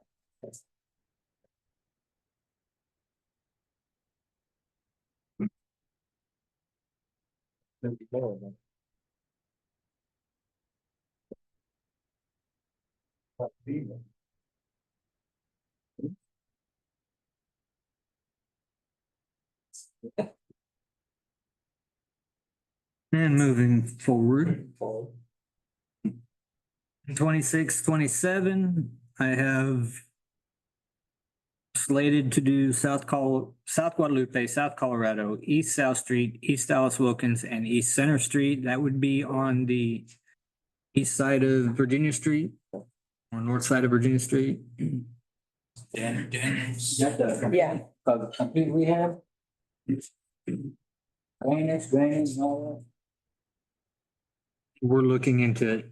Yeah, I mean, we should have some money to be able to do some earlier than this, but we're trying to get everything closed out on that CBGDR project and then figure out for sure what we've got left. I'm working on that now because I think that money that the city committed, I believe, was put into the construction fund and we didn't spend 133,000 of it. Plus we had a little bit of savings trying to get that exact number. And then again, that money will be still spent in that neighborhood. And then the next for 26, 27 is the Sanchez and Brook Street drainage and rehab. And then just in case you're not aware of where Sanchez and Brook Street are, Sanchez is a little neighborhood in between Wilson and George Street. The road is right next to my yard. It dead ends at my fence line. I think the pavement's only like 20 feet wide or 6. Yeah. It's just a small little. Or Silver is, or no, that's. No. That's Mahan. But it was a private drive. And at some point, the city took over it. So I have a lot of all the residents back there have approached me and want something. It's just a little hook drive, a little hook dead end. And then Brooks is one street, it's over in that same general area. I'm not exactly sure where it's at, but it needs to be addressed as well. But they're both similar, just Yes. little, they kind of look like alleys, but they're not. And it's just gonna require, it's too flat in there to actually put ditches in because of the height of the road. So we're going to shape the road into like a valley gutter and that way the water will drain out that way. So like this. Yeah. So I appreciate you giving it some thought. I've been complaining about those two. Yeah, it's, How about that street over there on North Grange? Y'all got any plans or anything? Not in the immediate future, but it is on my list. Pretty bad area. We're talking about the drainage there. Whole street, that drainage, yeah. or maybe it needs support for, I know it was rebuilt Drainage. Oh, yeah. in the Initial. 70s or maybe late 70s. Still got another. Yeah, it's still got, yeah. You know, I think it's. There's other streets that haven't been replaced since that one was. Cause I know we had looked at that when we did Ann Street in Benavides, that I think that. So the 27, 28 fiscal years. These projects are just place markers because I'm not confident in the pricing that far out. But we're looking at the Oak Glen sidewalk. Tangerine, sidewalk, curb and gutter, and street improvements. Mildred could happen sooner if Yeah. we get the county to participate. I reached out to them, but they've just been so busy doing their stuff, they didn't have time to this year. Rexco. Yes. Pretty bad shape too. So So are they gonna pitch in? Because, you know, their trucks are hitting that thing. I mean, They're Rexco good people. will, and they would do the work. It's just, they've been too busy too. I mean, if things were to slow down and they didn't have anything to do, they would come.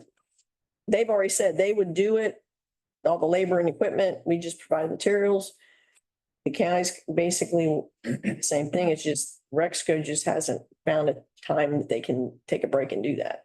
yeah, the original plan was for Rexco to do all the Yeah. work. That was 2-3 years ago.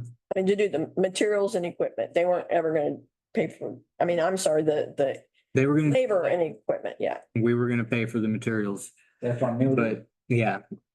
But they got a bunch of contracts with the refineries in Corpus and They're just, some street projects with TxDOT. They just didn't have any time to do it. So I'm reaching out, I reached out to the county and wound up same thing. They didn't have time to address it this year. So I'll approach them again next year and see where we're at with that. Good. I know it takes a beating.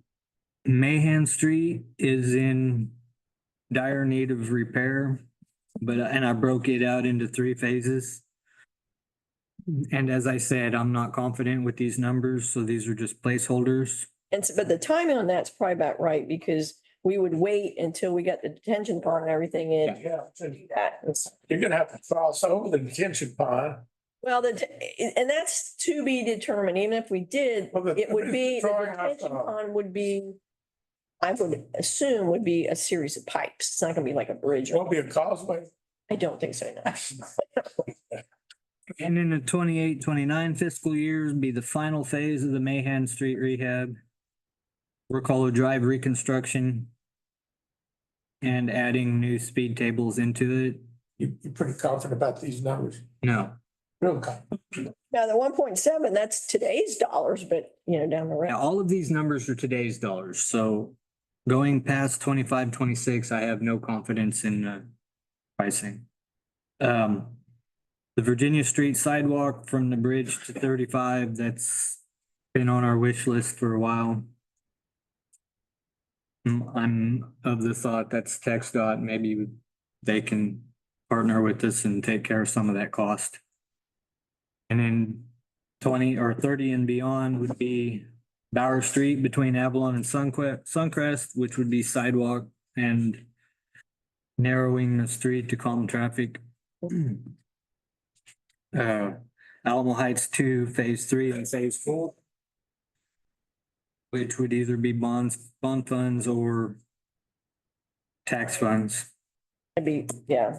Bauer Avalon and Sunquest, they have an advantage in there, that, it gets very. Oh, yeah. That's why those people have boats. That concludes streets and drainage. Any questions? So, Wayne, what is the leak at Orin and Austin? They're working on that right now. At Orin and Alcoa. what is it? It's a valve. Oh, it is. They couldn't do anything because we couldn't close the water off. But now they can close the water off. They're working on it. And they intended on getting to it last week, but nature doesn't. Splash pad out of it right now. How come they can cut it off, man? How did that happen? You could, A new valve installed. yeah, that project, Shifted and broke the pipes or? No, the valve itself. Hacking at the top of the valve, Oh, it's a fact, okay. and it's been underground for so long, we can't pull the nuts to replace the packing. but the project that Mercer was doing got completed. Yeah. And so then they were able to isolate it so they can shut it off. And that's why until that other project got done, we've been doing anything. Without shutting the whole town down. Which we didn't want to do that. Okay, so, In the parks. Yeah. We have rebudgeting the shade structure to Bayfront splash pad and Bayfront Parks improvements. Yeah, a lot of these, they're being rebudgeted because we're getting started on it, but they're not gonna get done this fiscal year, so we've got to rebudget them. You're thinking about one of those. Yeah, like we have the Lighthouse Beach. Yeah. Yeah, and hopefully I'm thinking maybe we can rig it up right to where it provides shade to the top structure, but then also cast some shade over to the place. I don't know. Mr. Ward said those were real good. How long do those things last?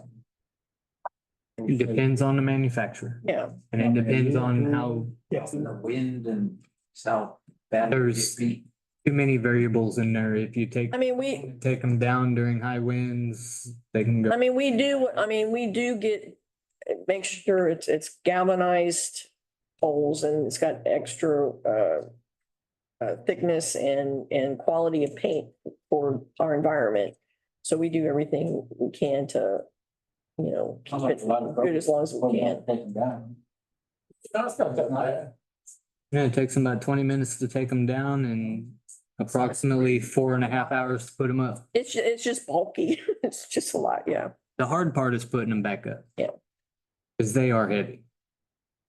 All right.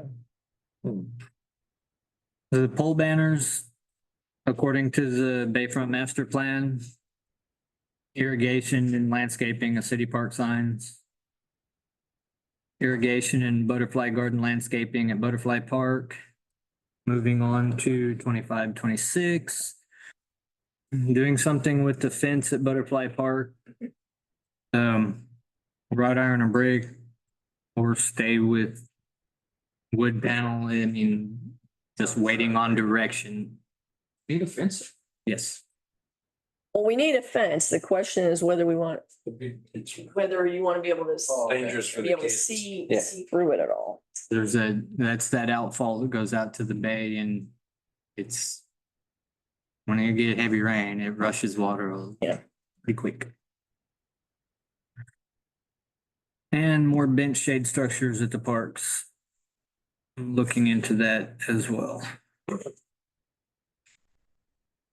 In 26, 27, we need to rework the sidewalk from the splash pad to the boat ramp. Or build the sidewalk from the splash pad to the boat ramp. I don't know why it says rework. Covered basketball court at Wilson Park.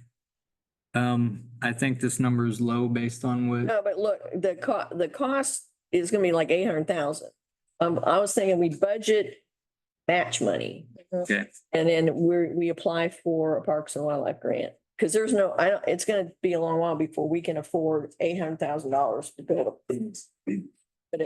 But if we apply for a grant, we'll need at least 25%, if not more, depending on the type of grant, build it. So that's what my plan is. Once we get the master parks plan complete, again, it's all subject to what the community says in response in making that master plan, but based upon the comments we've received to date, it sounds like the basketball court is something the community wants, that we fund some money, match money to make an application for a grant. And again, I can't stress this enough.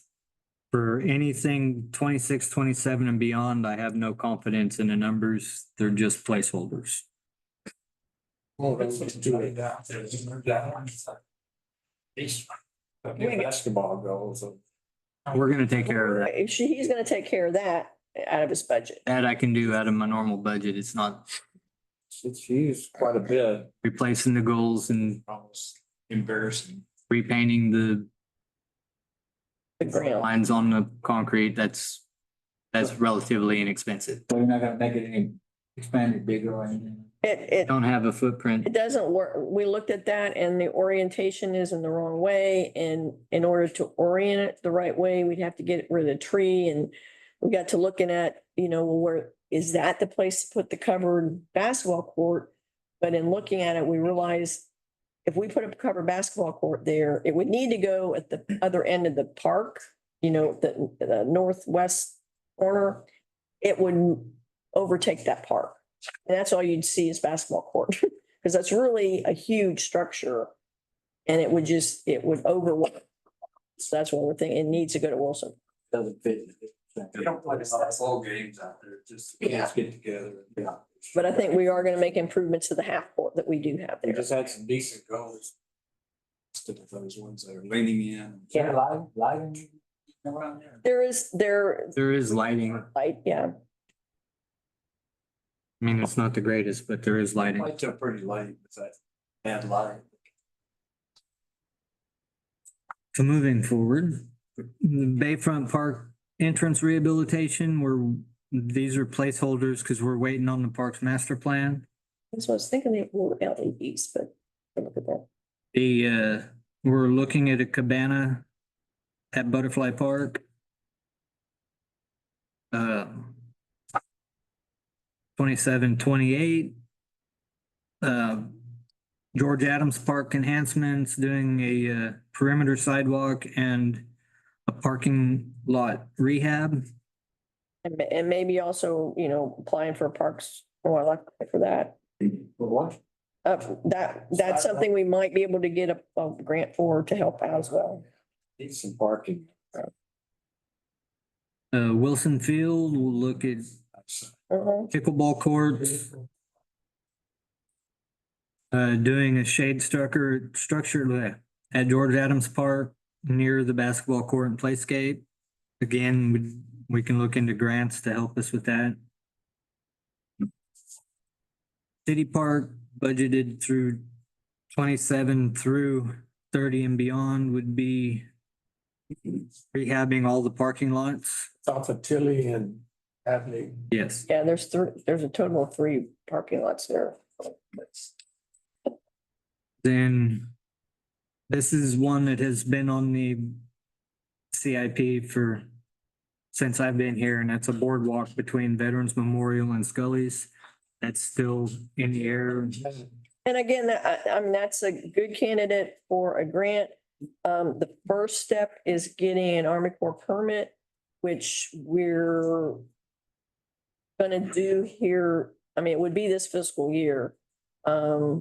We're just kind of waiting to get a little bit further down the road with our Army Corps permit with the CBG mitigation coastal resiliency project. Because I don't want to do anything that's gonna cause the Army Corps to stop their progress on reviewing that project, and wait to get that one through, and then we'll apply for this. I like that a lot. I know that veterans area right there, all the flags on everything, they haven't been having any events there, nothing for memorials for Vietnam veterans or even kind of veterans. Last time they didn't do anything. I don't know. Nobody showed up, but, they used to have people that go there and have Actually, gonna slow down a bit. Ceremony. a ceremony. They're not doing it anymore. We have, Rick Falcone He's on the just Parks joined Board. the Parks Board, and he's gonna be looking more at that, to, work with us to maybe put a pavilion out there. We have a lot of elderly vets that have a hard time getting out there. I mean, it's a nice area, but it's not gonna be used. It's just there Yeah, for, it used to be used pretty heavy, but it's just that they were having trouble. Putting together the programs out there. The people are getting up in age now. they're not getting any volunteers out here. Yeah. Yeah, That's because veterans are all old. yeah. Because after the draft was over, right now, you don't have that many people coming through the military. And so the fact that the people that are left are people that are around my age, old as the hills. We got a few young ones in there doing a few Are things. you a veteran? I am a veteran, yes. Gonna have to do something at the VFW, right? Do what? On Wednesday. Wednesday, August 7th, it's Purple Heart Day. Have a Purple Heart ceremony at 5:30. So there are people out there, so they'd like our council to attend. 2030 and beyond. We have a shade, group shelter, small pavilion type thing for Butterfly Park. Better lighting at Butterfly Park. And then trails and other improvements for city parks in general. No particular places outlined because it's too far out to. Yeah, I think there's been a general discussion of having some kind of a perimeter walking trail around City Park, but that's as much detail as we've got. That butterfly park, that's pretty small, isn't it? Yeah, it's a pocket park. Does it get used a lot? Actually, I think it does, yeah, for that neighborhood. For little kids or? Yes, it swings and stuff, but most. There's a playscape and some of the stuff needs to be removed, which the Parks is gonna do and replace it with something. With a great. Yeah, I would like for us to do something about this boardwalk, because when Mr. Boone sold the property, or his wife sold it, I think it was originally like she wanted 1.2 or 1.3 million. His wife, after he passed away, she decided to sell it for 250,000. Yeah. We bought it for that, with the stipulation that we would put up a marker or something on it, that it was, for Mr. Boone. And the thing is, that's been a good while and we're still not any further along. I realize that it takes a while, but just the fact that it's something that I think would further enhance the city and would draw people here. yeah, definitely. But I think we need to we can move it up a little bit sooner, because as you know, like I stated earlier, things don't get cheaper. Yeah, I mean, we have to coordinate with the Army Corps. That's the biggest deal on that one. That's why it's where it's at. I mean, if we're gonna. We should. I mean, like I said, the Army Corps right now is looking at our grant, our application to put in on that side, on the north side of the fishing pier. It's a Scully's. We're putting in marsh and some oyster habitat that's going to protect the shoreline. The boardwalk is essentially going to meander, go through our future marsh. There's nothing there now, but it's going to be a marsh. So it's like, I'd rather keep the Corps and looking at these two separate projects, get them on board with our coastal resiliency plan project. Yeah. And then come back in and say, okay, now, because that won't take us long, and apply for the walkway itself. But we've got the footprint now for the other project. And just July 8th, I think the public comment period ended. So I just want to give a little bit more time before I've already talked to Urban about putting together a core permit application for that. I understand that, but if you look at the Corps of Engineers is also working on the Point Comfort, enhancements over there, and we're still waiting. I talked with Representative Cloud the other day, and he said, hopefully things might change after the election, but it's taking them forever to get this final, set. The Corps has never moved quickly.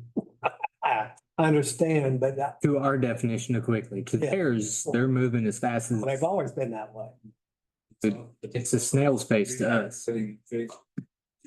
Good judgment, calculate. So at least a year to put a new plan out. Okay. Any other questions about the parks? No, moving on to the Bowerly. Yeah, that first one is basically a rebudget from last year. Second one too. Huh? Second one. Yeah. Well, the first one too, the complete irrigation landscape around the Bower. Yeah, they're both The rebudgeted. first. Right. But it was budgeted last year for 40,000. We did get 5,000 of it done, which is the landscaping by the entrance, but the rest of it, we were waiting for the Bower sign to get done, which now it finally is done. We're getting started, but it won't be done before the end of the fiscal year.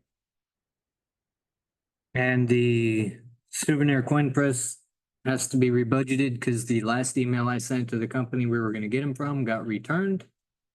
So, and their website no longer exists. So we're looking at it. So I'm looking for somewhere to get it. Hopefully I can find somewhere that has that type of thing. And in 25, 26 to furniture and amenities as part of our, And we are looking at spending the rest of the money we got this year on getting chairs, right? I don't know. I just sent her the email last week. I need to. That's been our struggle is finding what chairs we really want. I'll ask her. Because we have some money budgeted this year, or try to get it spent this year. So Ms. Weaver, is this where those sunken barges? No, that's the, not the breakwater for nautical landings, No. which The barges are over here. somewhere, right? barges are further down, yes. Yeah, that'll be under port if we go over that. The water and wastewater should be quick. we're on Lighthouse Beach now, Lighthouse Beach, okay, missed that. which everybody gets a reprieve for Lighthouse Beach because for 24, 25, I don't have anything. Yeah, 25, 26, we're looking at a raised crosswalk and a sidewalk to the restroom from the splash pad, because those kids entirely need something aside from running through the roads. yeah, those traffic, things have helped. Yeah, And I have, Bridge to go. no, it's just be a raised it's crosswalk, a raised crosswalk, kind of like what goes into speed table. different.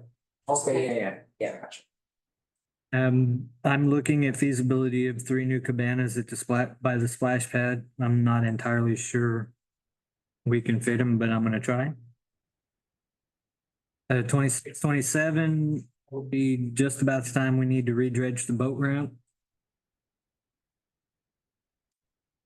And then 30 and beyond would be another Kepler grant or some wildlife grant for shoreline protection project. Yeah, in case you're not aware, don't remember, we do have a current project with GLO Kepler right now for engineering, and they are doing an engineering study to figure out what we need to do to, to protect the shoreline at Lighthouse Beach, at the beach itself, and the boat ramp, all that.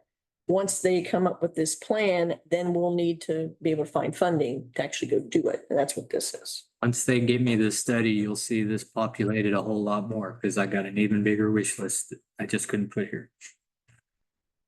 And then in 30 and behind is a placeholder, sidewalk borders and beach improvements. But part of that's got to wait and get the response back from the current capital study. This is to dredge that. Every couple of years. And that's part of the deal that we're hoping, that if we make some improvements to the groins or something, that we won't have to do it quite as often. What is it that fills it in? Longshore drift? Yeah, it's coming. I mean, you Sand, know more about than I do. It's coming around from the beach. It's kind of, the current washes. See, it's coming around. okay, no, I got you. And the I didn't know harbor if the- itself, the harbor I was itself thinking maybe doesn't the get, river would bring just- that it's stuff just in that and channel. stuff there. Yeah. But no, you're telling me it's Yeah. coming from. river. If you go down to the beach during the summer, when all the kids are out there playing, having a good time, Yeah, that water's just over ankle deep, out 500-600 feet. okay. And that's all my beach washed out there. And it just kind of, the current comes in along and around that jetty and brings it back into the boat ramp, silts it in. So you're gonna take all that and stack it back up at the beach? Now, I can't do anything with that until we figure out how to stop it from. I mean, potentially, yeah, Okay. you can restore your beach that way, but we don't want to spend all that money till we figure out what to do so it doesn't keep happening. See, we manually dredged the boat ramp. And we've got a storage lagoon next to the boat ramp. But for the beach, that would have to be hydraulically dredged. And to put the sand back on the beach. And give us our depth back in the water. That living shoreline that, you know, possibly in the future, that might resolve that issue. That's what they're studying right now. That's what the engineers are looking at. How long does it take them to do something like this? I mean, realistically, you're looking at 9 months to a year to get a No report. wonder it's so expensive. Yeah, and that's just the report. I mean, our cost, I think, is, I'm trying to remember, it's 50 or 75,000. I forget right now. That our cost, our share of that grant. But then, you know, that's only for engineering. After that, then we'll need to come up with some grant funds unless GLO decides to put it in their master plan, which it was not put in there. Now, you wouldn't want to study real quick, you run yourself out of the picture. So, moving to the public utility fund. This one won't hurt quite as bad as the street funded. Okay. So the first two lines in the public utility fund are water and sewer line repair replacement. Those are just place markers so that I can identify and determine where we need to do this work and hopefully have some money to do it. Wastewater collection system mapping. We are in dire need of accurate maps. The most accurate water sewer maps I have is from 1994. So this is through, we already have Diamond Maps, it's GIS. And they've got our water system in there. It's not accurate, but I'm working on addressing that as well. But for the wastewater system to get it put in there, the company that manages that for us gave me a price to do the wastewater mapping. And they're gonna come through and fly a drone over and pinpoint each one of our manholes, and get GPS locations so that they can enter that into the GIS system and match up with our current wastewater maps, and then they'll be accurate. Is that in lieu of the water audit or this is the water audit? No, this is just, I haven't got anything back on the valve audit yet. Oh, okay. Our current maps are like maybe 90% accurate at least, or? Well, I mean, I have an AutoCAD drawing that was current as of 2007 for the most part, but it's AutoCAD. I think the hard print ones are probably from 94, yeah. but, And those are the, this was really updated consistently since 2007. and the AutoCAD map that has been overlaid onto Google Earth, PCQ won't accept as an updated map because they do not line up. Well, no, and because that's Microsoft. I mean, MicroStation is not even AutoCAD, but, yeah, But they don't line up, they're not accurate, so. Yeah. Don't Gotta count. do this then, right? and actually those are based upon that AutoCAD map, so Yeah. they don't. So Oh. yes, we do need to work on this. But that's what that is. That's that. The grant funds and bond funds or, ARPA funds, yeah, for the Right, and, yeah, ARPA, right. for the rehab of the ground storage tank and high surface pump station. That should be completed just after budget year cycles. Moving on to 25-26, Leon Street water line, which is part of the Alamo Heights project, which is a bond. 26, 27, engineering and test well for secondary water source. That's something that we will bring to you guys at another time because we really need to look into alternative water sources. For more reason, it's part of our enforcement from TCQ for the TTHMs, but we need to do it for other reasons as well. So it's not. We're still dealing with that TTHM Mhm. issue. Great point. Yes. And until, Supplemental well, or like a total supply everything for the city? no, it'd be supplemental. I wouldn't even want to hazard a guess how much it would cost to just solely supply the city on groundwater. If the groundwater district would even let us attempt it. Because you can only pull so much groundwater out of the ground. So it's supplemental to it. The blending would help us with our TTHMs, and then it boosts what we have in capacity for growth. And that's the main reason to look into it is for growth. Yeah. 27, 28, water line from Live Oak on Live Oak from Commerce to Virginia. And Broadway water line, those we've been pushing out because they're Other priorities have come in. Yeah. Yeah. and then in 30 and beyond is connecting the water tower, George and Village water towers. That one, we keep pushing it out, but we're gonna have to bite the bullet eventually and do it. It's a necessary evil. Especially now that we're gonna have a high service pump station, we need a direct feed to. I think once we get that in line and we can remodel the system and be able to tell for sure the benefit of doing this, and we can plan it. And then we've got AECom looking into potential development of a well field as the secondary water source. Again, this is a secondary water source. So We're thinking about putting aerators in those towers to reduce the TTHM. yes, I don't see that on here. Am I supposed to not see it or what? No, we didn't put it on there. We're still looking at. so I'm, Something that we might add later on in the year He's that we're gonna cry about. I've got in 5 calls to TCQ to have a phone call or a meet with them.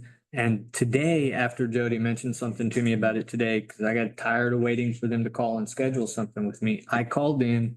The lady I spoke with is going to reach out to their TOPS team, which is the Texas Optimization Program for water and sewage systems, and see if they can send somebody down here to meet with me or come meet with council to address any concerns that you guys may or may not have. So then we can move forward with, is this a good idea? Is this a waste of money? We have to. Or stringent we treatment. didn't want to. We're not absolutely sure that would work. Right, because I didn't want to say, yeah, we want to go out there and spend $500,000 and then it doesn't work. As I explained, and you weren't here for my explanation on this, the aeration only works for the chlorinated species of THMs. The brominated species of THMs, you have to use activated carbon or RO filtration. And we're split right down the middle, chlorinated and brominated species of THM. So if we do this, yes, it's going to reduce them, but is Is it it gonna be enough? enough to drop our? Not enough. However, if we went with the activated carbon or the RO filtration, that would remove them completely, along with everything else in the water. Then we would have to rechlorinate. And if we do decide that this is a good idea and we do want to do it, we'll be able to use bond monies to do that. We've kind of got that earmarked. But y'all were, I think, got this water well thing put off several years from now, which if we injected the well water, that would trigger that. Say, and here's getting a well field developed, even for a test well. Even if you were to say today, let's do it, it'd be 26, 27 before we ever saw anything develop out of it. Because it has to go through engineering, it has to go through approval with TCEQ, then it has to go through approval with groundwater district. Then it goes to TCEQ to answer groundwater The district. other thing we all have to remember is how much can our customer base handle as far as cost increases? Because you look down at, in wastewater, we're fixing to have to borrow like $39 million for that. And so, that's kind of, not be able to do everything right now. What about Undine? What are they doing to have, so we can have better quality water? I mean, they're working on it, and I think things have come down. Their numbers have come down, not enough that we're gonna see any relief from it, but their numbers have come down. So what they're doing is clearly moving in the right direction. We just have to do. Yeah, I mean, that's a big deal there that Daniel brings up. We're getting water, and I looked up the samples on Drinking Water Watch, and what they send us is already over the Right. TCEQ limits, so there's no way. Yeah. We're way behind the eight ball there, so. So what's gonna benefit us is we're currently under enforcement. So we have time. I'm putting together a timeline of how we're gonna address this, how we're gonna address this. And I've been in touch with TCEQ, different members of TCEQ to address these issues. So, Well, is TCEQ putting pressure on Undine? uh, I don't think they're not in enforcement yet. Oh, their But- samples, they should be by far. Yeah, but we got over the limit earlier than they did. Okay, and so it's after so much time for your enforcement. They may be able to correct themselves before they get in enforcement. I don't know. and So it seemed like, looking at the samples, we're always an additional 0.02 above whatever they send us. yeah, so. And they track pretty good. That's water age. As what they send us, they may be leaving the plant at 72. They were all high. Yeah, I'm, for example, they leave the plant at 72. By the time it gets across town to my village tower, it's 95, 100 Well, out of compliance, yeah. because of water age. And DBPs, Pushing, but we're just. DBPs. Right? So once they start building, they just snowball. And they continue building, especially as the water gets old. So Your heartburn just thinking about it. But the thing is too, if we go and put this air header, expander on the elevated towers, the water feeds the south side of the Port Lavaca.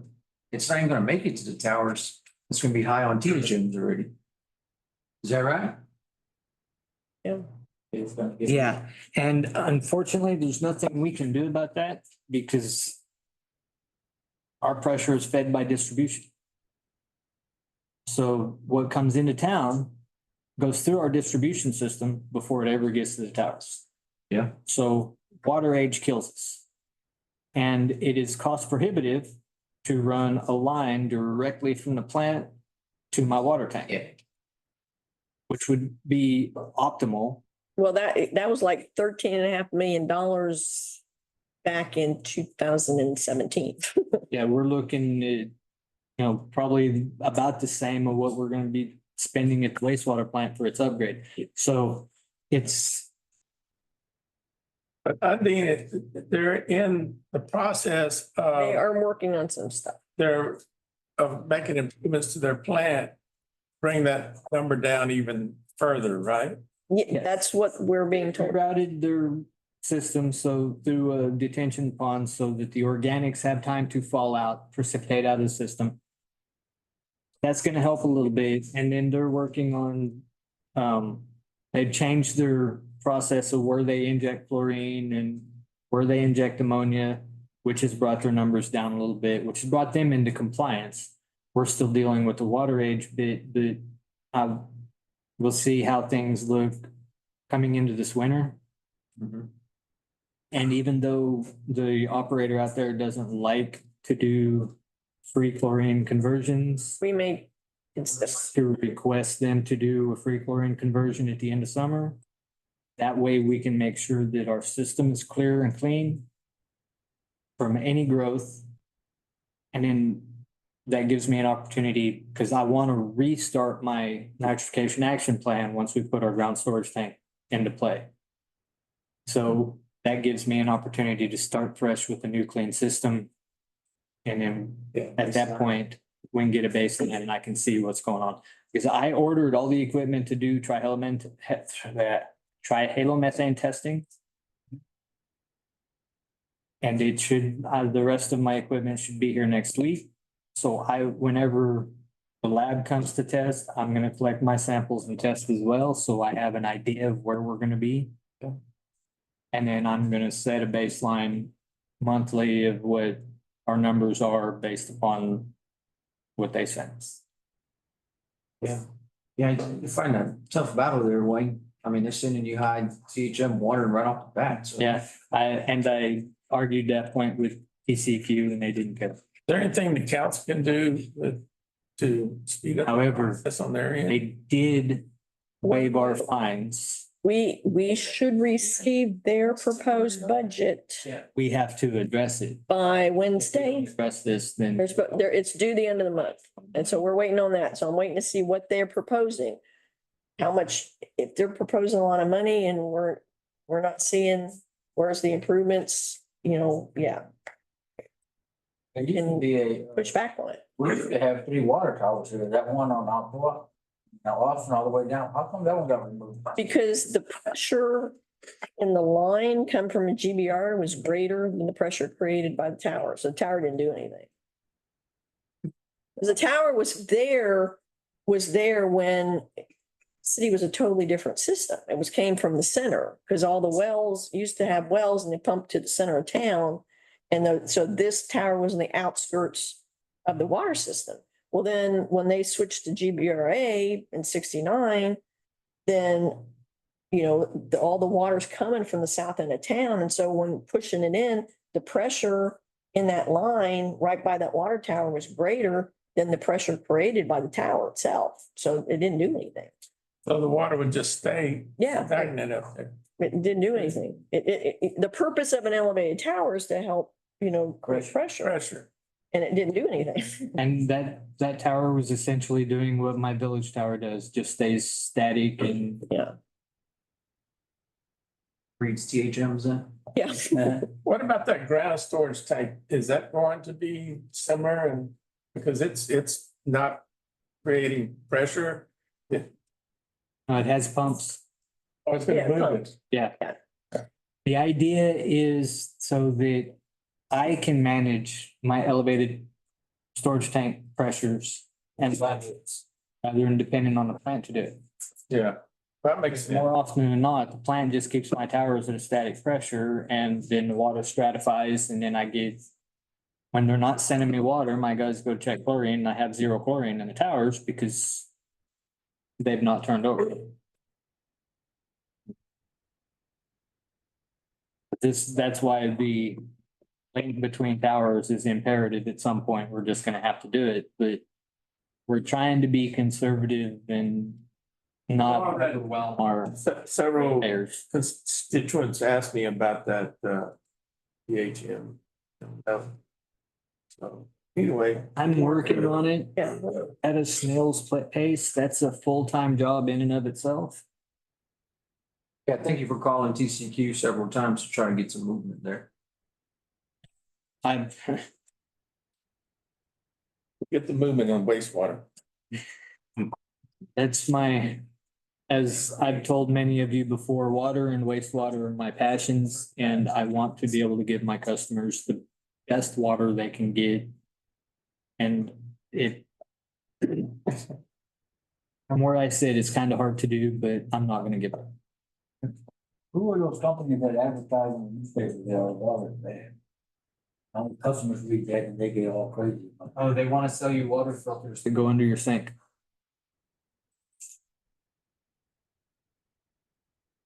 They're the ones that's figuring everything out. some of it's founded, some of it's not, but they want to sell you water filters that go under your sink to the tune of $500 a pop. They're in it to make money. What? I don't know. I'm probably, if you listen to the public, I'm probably one of the few that drinks the water. Anyhow, Always best to filter your water, fix the distribution system, your pipes, the city pipes, and fix up stuff. So water's probably pretty good. Just picking up stuff along the way. Contaminants. Wastewater? yeah, moving on to wastewater.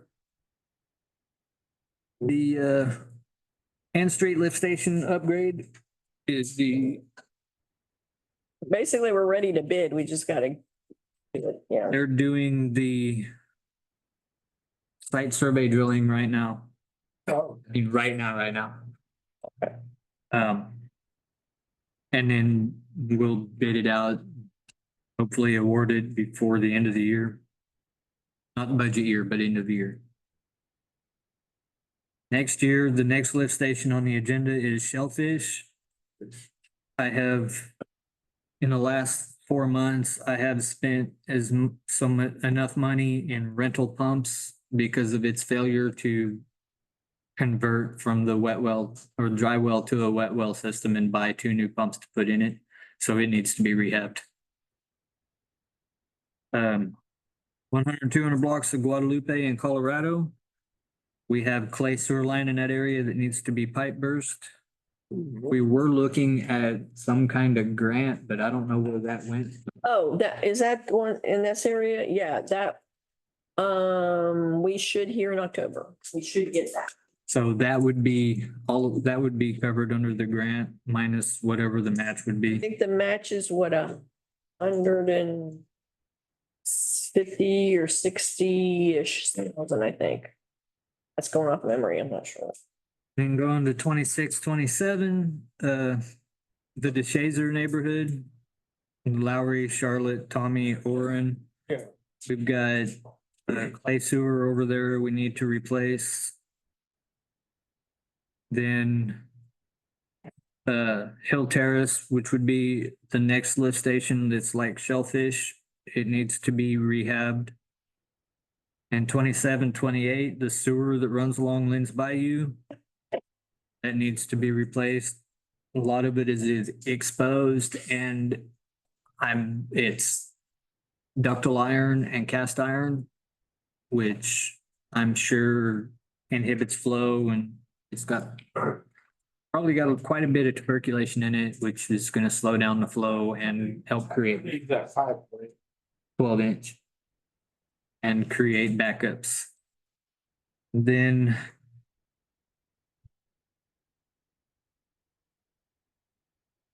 the 27, 28 Loop 1090 lift station upgrade. And then this is supposed to be 28, 29, the Alamo Heights lift station upgrade. Alamo Heights needs to be done sooner, but I don't want to interfere with the construction that's gonna be going on over there, so pushing it off. Upgrade, meaning redoing the whole thing. right? Yeah. Be like the Lynn Haven and Brooks lift stations. Complete reconstruction.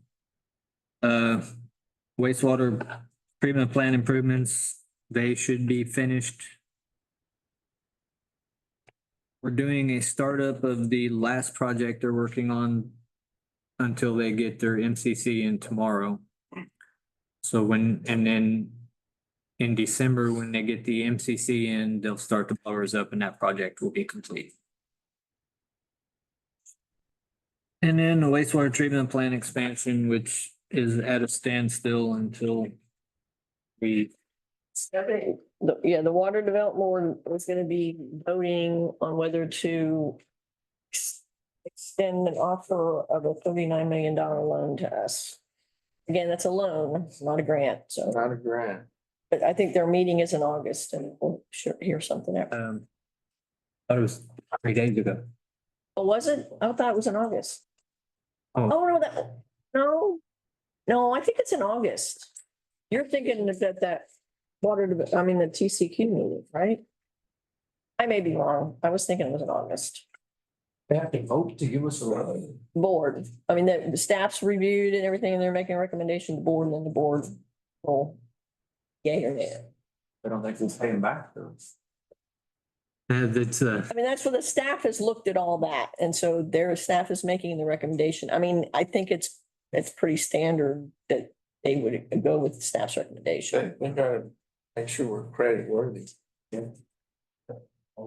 They spent a good $35 million. almost a year on. That's a good question. Because I think we applied for this last August, if I remember right. It's been nearly a year since they looked at all this.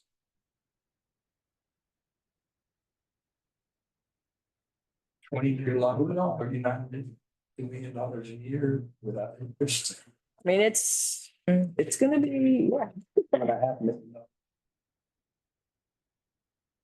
Yeah, we were, at one time, we were looking like, $30 or more per person, per customer. I mean, it's not gonna be easy. And well, and on that note too, I mean, we are budgeting for a rate study, water and sewer rate study. The only reason why we hadn't done one to date was we were waiting to get at least a year's worth of good data from the meters, which August lion's share of the meters have been in for a year. And August 15th is when the board meetings. so we're gonna be going out for RFPs here soon, find somebody to do a water and sewer rate study. And so with that rate study, they look at, what it costs for us to operate the system. But then they're also looking at our CIP, what we have going on to where they can incorporate that in the rate study. And so, we'll know what our debt service payment on this loan is going to be, and that will be factored into the rate study, how we need to, what the rate should be to pay, to generate enough revenue to do what we need to do. Structure the loan where the initial payments are. There are things we can do that, yes. We can reevaluate it. Yeah. Okay, moving on to ports and harbors. Jimmy, you wanna help me with this one? I mean, I can, again, just real quick, I can mention the coastal resiliency living shoreline, CDBG MIT. We don't have any monies in there. That's fleet grant dollars. It's around $13.5 million. It's all grant.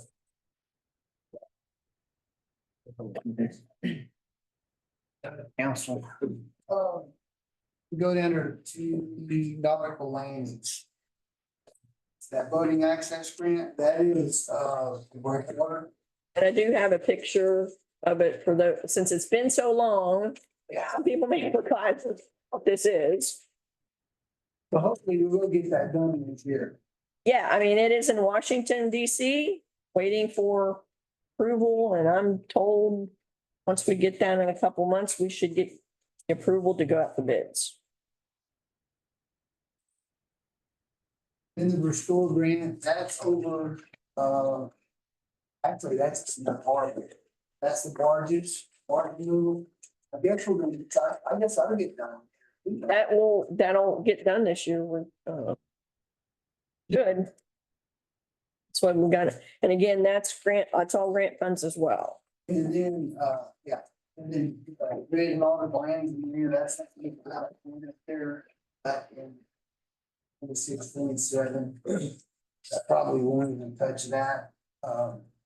We currently don't even have a overall area. Yeah, and I was thinking about that, Jim, if we time this right, the stuff that's there now is gonna get used for this mitigation project. If we time it right, then maybe we can dredge that, and that can be some of the fill that we need to create, like that turtle mound and some of the other stuff that the master plan shows us doing. I don't think there's gonna be, It shouldn't be as much even as we did this time, but it's just gonna be hard to get in and out around all those docks, and I'm not sure how it's gonna. Yeah. We may wind up hydraulically dredging it. Probably, yeah. probably. Can you do that?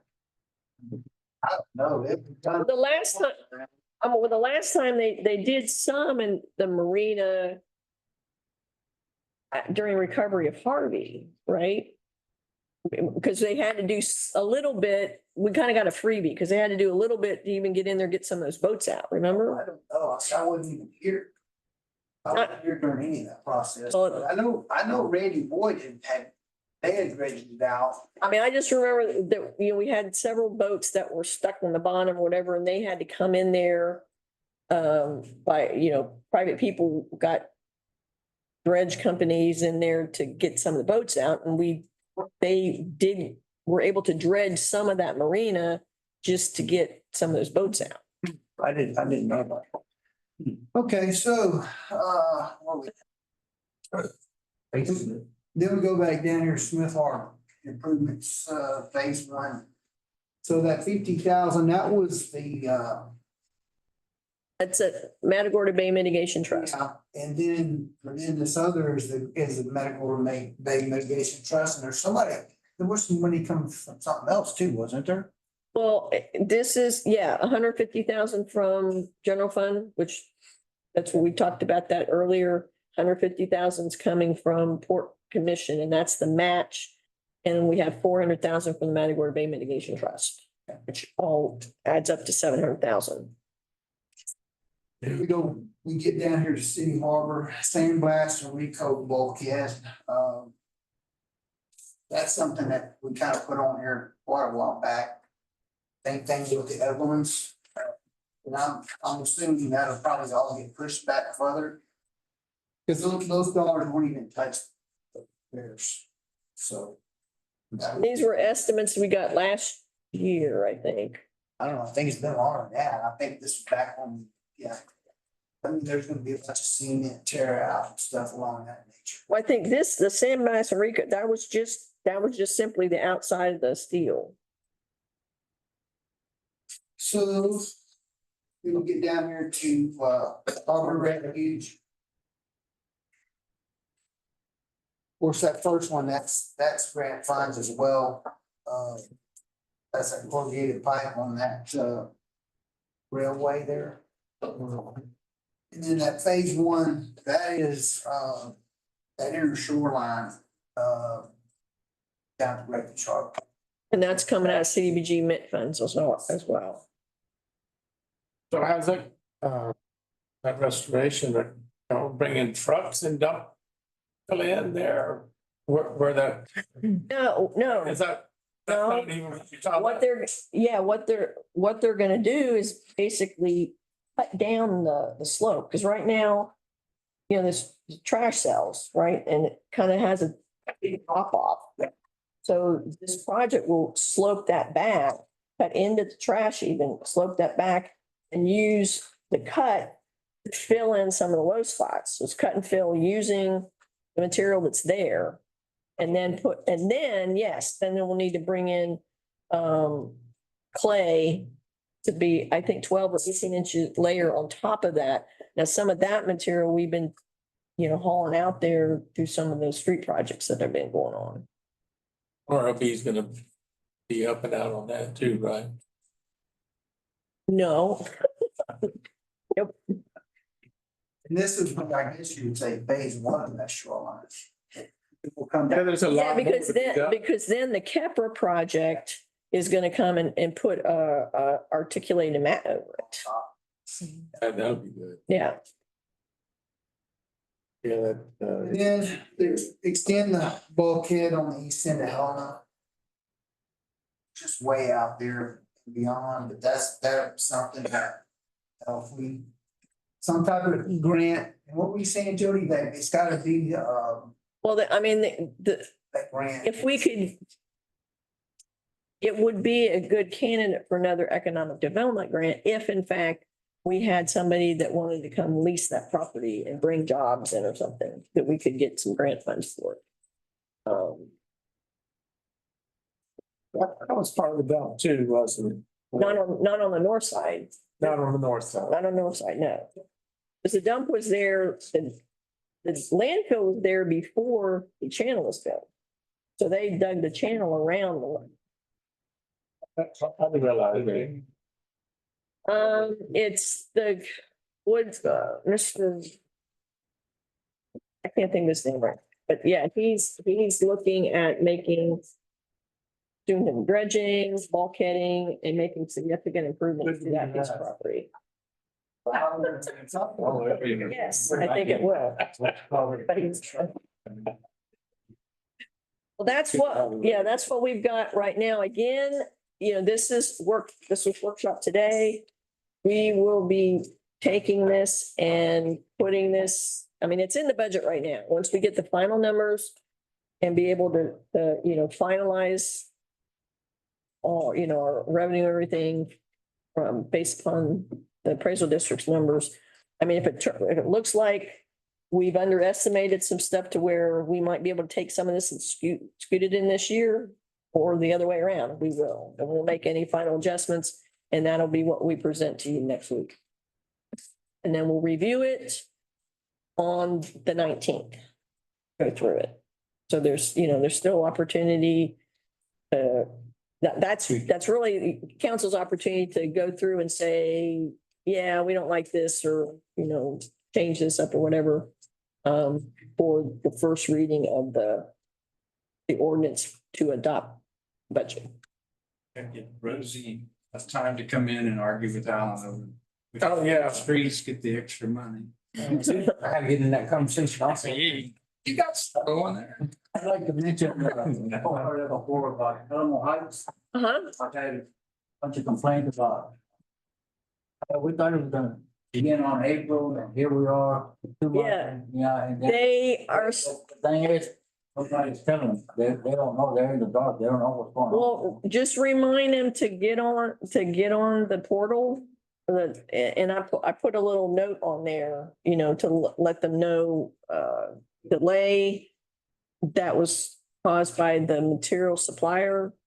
And he's told me he's gonna start the week of August 12th. Yeah, I don't think they know how to get on. well, that's what we went over, to get on our website. Yeah. Or if they just call, City Hall and ask for me and I'll tell them. Yes. Maybe they on Facebook. Well, it's funny because I was just on Facebook this weekend and somebody put on Port Lavaca Listens about, they're talking about the roads being nasty and it was literally about Independence and Alamo Heights. And I was like, those are the 2 roads we're picking this year. Talk to me. They're on the books. We're going. But I mean, we put it in the newspaper, we're doing everything we can to make sure people are aware of what's going on. But on the Alamo Heights project, Lester had, understandably, he didn't want to go start tearing the street up and then have to leave for 8 weeks because he didn't have materials. It's better to wait until he's got all his materials and then start and don't stop. And that's what. You say to tell them they're gonna get started in August. Yeah, he told me August 12th, the week of August 12th. It may not be there Monday, but that week he will mobilize. So his boxes did show up, or he's got a. They are there. He's comfortable with that date. Yeah. He's in the I don't think process of you- mobilized. He's got It's enough to gonna take get him it a couple of months. right. But, What do you say about the boxes on Independence? He wouldn't give a hard date. that one, because I think he's trying to still work out with his current supplier and if he can't work things out to his satisfaction, he may be changing suppliers for Independence. It sounded like, I think was gonna pull the trigger and go with the new supplier. Yeah, I didn't hear that as a definite, but it sounded like If what he might end up doing. problem there lines, if he switches suppliers, he has to wait for submittals, He's got to start all over again. engineering submittal It approval. would take him long. And it could, yeah. Hands out for the EML. Yeah, I saw that. Regional. So- Rescheduled, go yet. Because they got canceled because of the hurricane. So if y'all were requested to go last time, everything got refunded, so if y'all wanna go to this one, I need to know. I got you. I'll should go. What day of the week is that? I gotta. It should be a Friday. Is it Friday? Yeah, it's a Friday. Yeah, they're Friday. Yeah. Unfortunately, at that time, I will be driving through Utah. Picture Joliet, it's got, I guess you won't be there. No, I will not. Did you wanna go, Mr. Tippett? Think it out mine. Not too far from Victoria. It isn't too far. My boss Wait, never that's a- know I was gone. August 20, oh, that's RSVP. What day is it? See about that. Okay, gotcha. August 30th, Friday. Yeah, I'm on. Put me on. I sure will. You can always kind of. Mr. What? Good deal. Jim never goes. You going? TMS, please don't. I'm going at this. There could be elected officers. No, that's. I'll be nominated. No, no. We can always cancel if something happens, right? We can't go. Yes, I actually won't be registering till, I've been to a lot of them. but yeah. A lot. And so, and while I'm thinking, I know you have. Network. while I'm thinking about too, at our workshop on the 19th, Oh, hold it. we're gonna do the same thing that we've done the last couple of years. And at that workshop, I guess in the morning before we go to lunch, I have to go back and see how we did last year, but we're gonna do, council's required to have cybersecurity training annually, just like staff is. And so, I mean, in the past, I've sent links out to everybody, do it individually, and nobody ever does it, so we just do it all together Yes. at that meeting, so I think we'll do the same thing this year. So that'll be Monday, August 9th. Monday. Right now, it's generically 9, it's all day long, but I don't know if we necessarily have to start at 9. I think last year, I don't remember, we didn't start at 9. We started like at 10 or something. I'll have to go back and look, but we'll get that out to you here pretty quick. But that's the Call it day. a workshop. It's a workshop, yes, and we're going to Texas Traditions for lunch, Yeah, for lunch. we'll get you, if y'all haven't looked at a menu, we'll pre-order. We'll get y'all a menu so y'all can pick what y'all want. We can pre-order it and it'll be ready for us when we go into to the little conference room they have in the back. We'll eat and then come back here. Also, next meeting, y'all have pictures, so don't forget. Pictures So they need to, on the 12th, On the 12th. and need to show up at 6. at 6. Okay. Justin in the website. Sure. We're gonna get you in the website. Oh, yeah. Picture. So we're gonna have like, we got Monday, next Monday is at 5:30 is a workshop on the policies. Then the following Monday at 6, be here at 6 for pictures. And 6:30 is a regular meeting. And then the following, the 19th, is an all-day workshop. Okay. The PTO. All right. Thank y'all. Oh, you need to adjourn? Yeah.